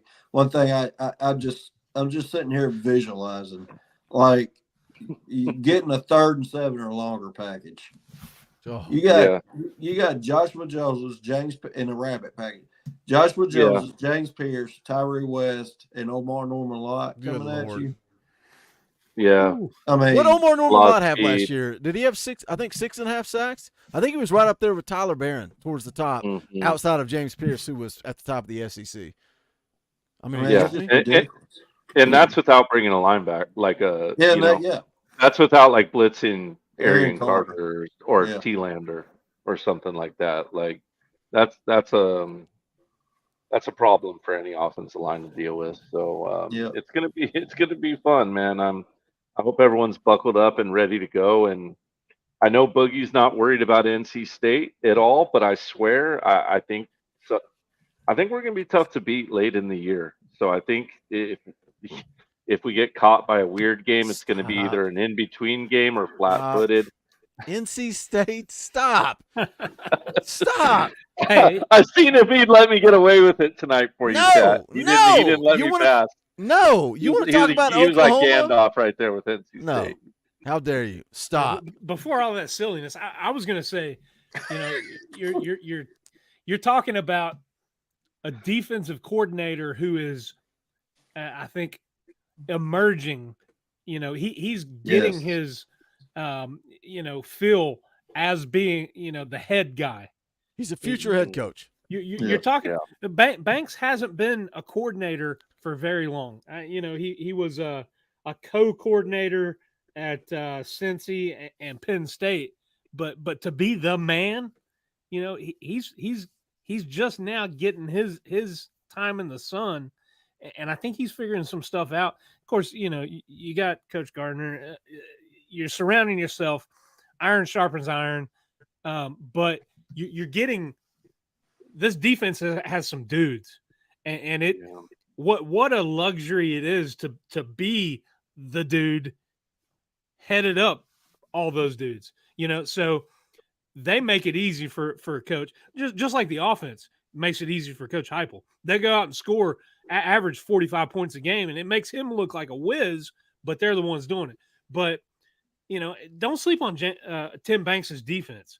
I think he's learning some stuff as he goes. He's been in the SEC a couple years now. Like Coach Jay said, I think there are some wrinkles that he can throw in because of the skill set of the guys within that defense. And you talk about, Pierce and the luxury of having a guy like that opposing coaches have to game plan for, but then say, we're gonna find ways to work him in. So that's something else to think about. Not just the offensive side of the ball, but Tim Banks and this defensive side of the ball, and how this is a unit that has gotten better year to year to year, and we hope that trend continues. Careful, Dauber. They're going to come after you. They're going to come after you. I hear it. Praising Tim Banks. They're going to yell at you because I agree 100%.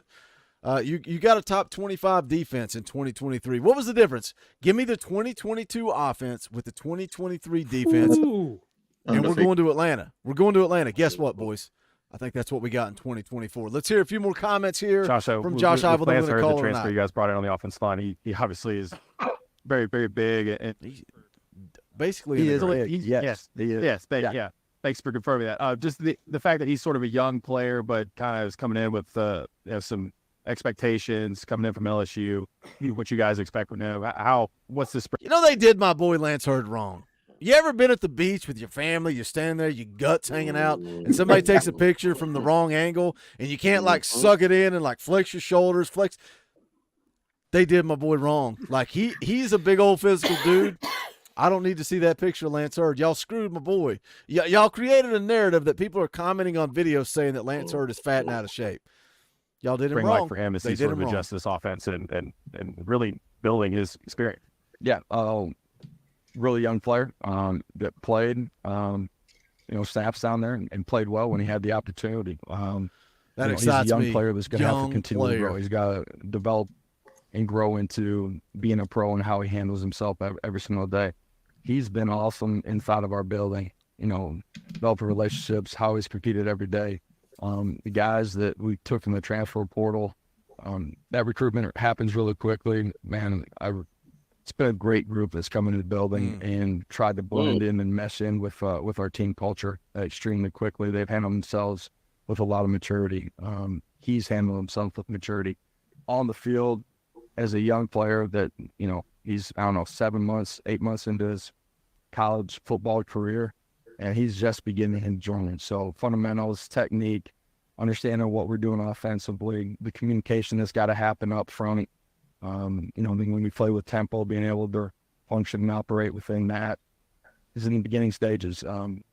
Uber talented, been great in the building. Man, I expect him to grow a bunch here over, the next 14 practices.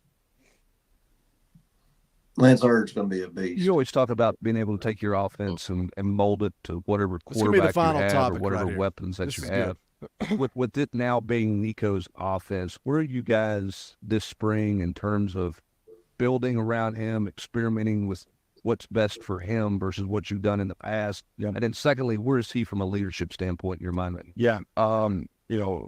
Knowing who Nico is, but also knowing that he's still growing as a player, some core principles, some things that we believe in that we feel like we need to have.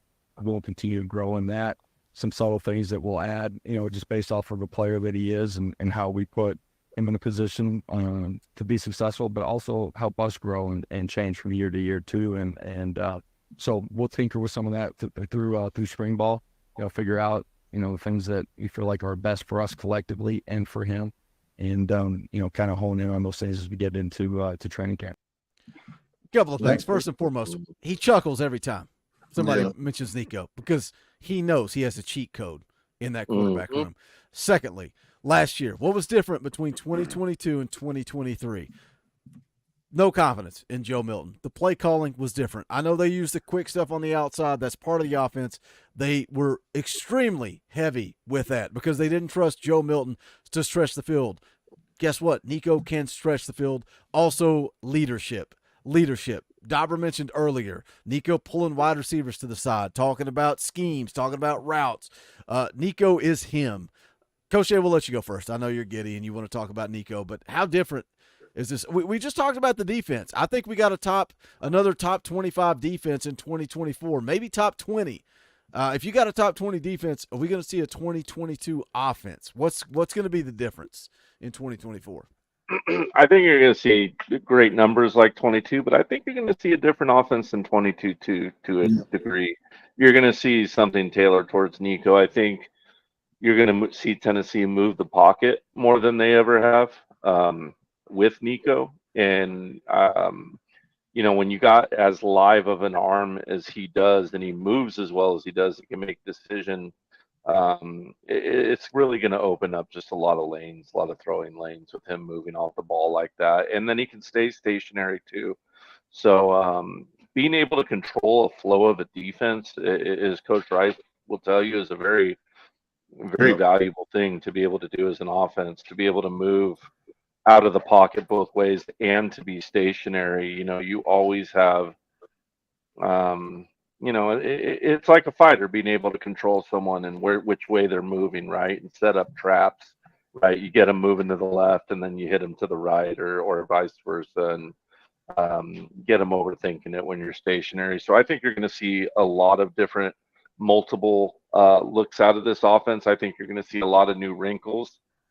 And I think you're going to see a lot of defenses guessing really early about what they believe this Josh Heupel offense is going to be doing, and I think they're going to be guessing really wrong. I don't know how much you'll see of that week one, just because of the opponent. But when we play the World Championship, NC State, I knew that was coming. Wolfpack, you will see the true. The true show that's going to be the Josh Heupel offense. Oklahoma. You don't think they're going to put it up? They'll put it up against them. They'll put it up. They might leave wrinkles out. Do we need to place a Talkin Vols bet? I want your Talkin Vols Network film breakdown World Championship. Look, it's called put on the line. Man. It's called sandbagging. No, I think you believe it. Hey, I got to give a shout out to family. We talk about family around here. Big Low Country Sports says, "What's good, Vols family?" Our family will be going to Tennessee for a visit at Tennessee on Saturday for spring practice. 4-star safety Laganza Shady Hayward is ready to sing Rocky Top. I hope so, because we were talking about him a little earlier in the show. An elite level prospect. On3 industry rankings have him ranked 113th nationally. That's elite level talent. 4-star safety out of Lyons, Georgia. I hope you guys have a good visit. Hope you guys have a good trip. We would love nothing more than to see you guys become a part of the Vol family. So hope you guys enjoy your trip. Safe travels. Good to see you in the chat, my friend. Coach Rice, comments on the offense in 2024? I think it's going to be elite. Like I've told y'all, I think we're on the edge of playoff national championship. Like it's not out of sight and out of mind that y'all think 2024 national championship is a possibility. Like if things come together, we stay healthy, and Nico develops how we all think he develops, and the secondary comes along where we think the Ricky Gibsons, the Jamal McCoys, the added what they're going to add to the secondary. Look out, because I think the offense is going to be back to 40 points a game, and the defense is only going to be giving up 20 to 22 a game, if not less. Let's give up a goose egg. Let's go. Yeah, I mean, I think that's every bit of 14-1, 15-0. I mean, that's every bit of it. Let's go. Dauber, tie a bow on this thing. Overall thoughts, spring camp, offense, defense, however you want to wrap this thing up. The floor is yours. Tie a bow on it. We're 2 hours in. I said an hour and a half. Man, bunch of loudmouths. It's just exciting to be back on here talking some football. You damn right. Yes, sir. I'm excited. You know, it's springtime. A little spring football. Getting ready. Couple weeks we'll do a little bit of orange and white game. It's exciting stuff, man. We've talked and talked and talked. I think both sides of the ball, there is more talent than you can shake a stick at. I think the coaching staff is just it's something that we've not seen in Knoxville for a long time. The trajectory of the program, the momentum that we have right now. Listen, the administration, everybody's rowing the boat the same direction. Vol Nation's behind this team. Talking Vols, we're behind this team. It's exciting. It's exciting to be a Tennessee fan right now. Across the board, you got baseball doing well, basketball hopefully going to make a run in March. Coach Heupel, getting the boys ready for this fall. Man, all orange all the time. That's how we roll. So it's just exciting. We've talked and talked and talked about some specifics tonight. So I just wrap it up with that. It's exciting to be a Vol right now. That's what we do. That's what we do on the Talkin Vols Network. We talk, we speculate, we get fired up, we get excited. Talking Tennessee football all day, every day, 365 days a year. We're going to be live Sunday night, 7 p.m. Eastern Time, fan call-in show. Make sure those memberships are up to date. I want a banger. I want a blowout, big-time Talkin Vols fan call-in show on Sunday night. The ladies represented. Boys, what are y'all doing? What are y'all doing? Y'all just sitting here watching the ladies talk. Get those memberships up to date. Come hang out. Talk Tennessee football Sunday night, 7 p.m. Eastern Time. Tuesday nights, NCAA football every single Tuesday night, 6:30 p.m. Eastern Time. But we also have a lot of fun. We talk Tennessee football. We get into it. Wednesday nights, we're going to do it. We're going to roll all through spring camp, Sunday nights, Tuesday nights, Wednesday nights. We're going to keep covering recruiting. Guess what? We got a big-time commitment coming up. Ethan Utley on the 28th. Myself, I think Coach Jay is going to be ready to go live. We're going to cover it right here on the Talkin Vols Network. So get dialed in, stay tuned in, smash the thumbs up, subscribe, click the bell, share it out, all that good stuff. For Coach Jay, for Coach Rice, for Dauber, my name's Boogie Bentley. This is the Talkin Vols Network. We love you guys. Go Big Orange.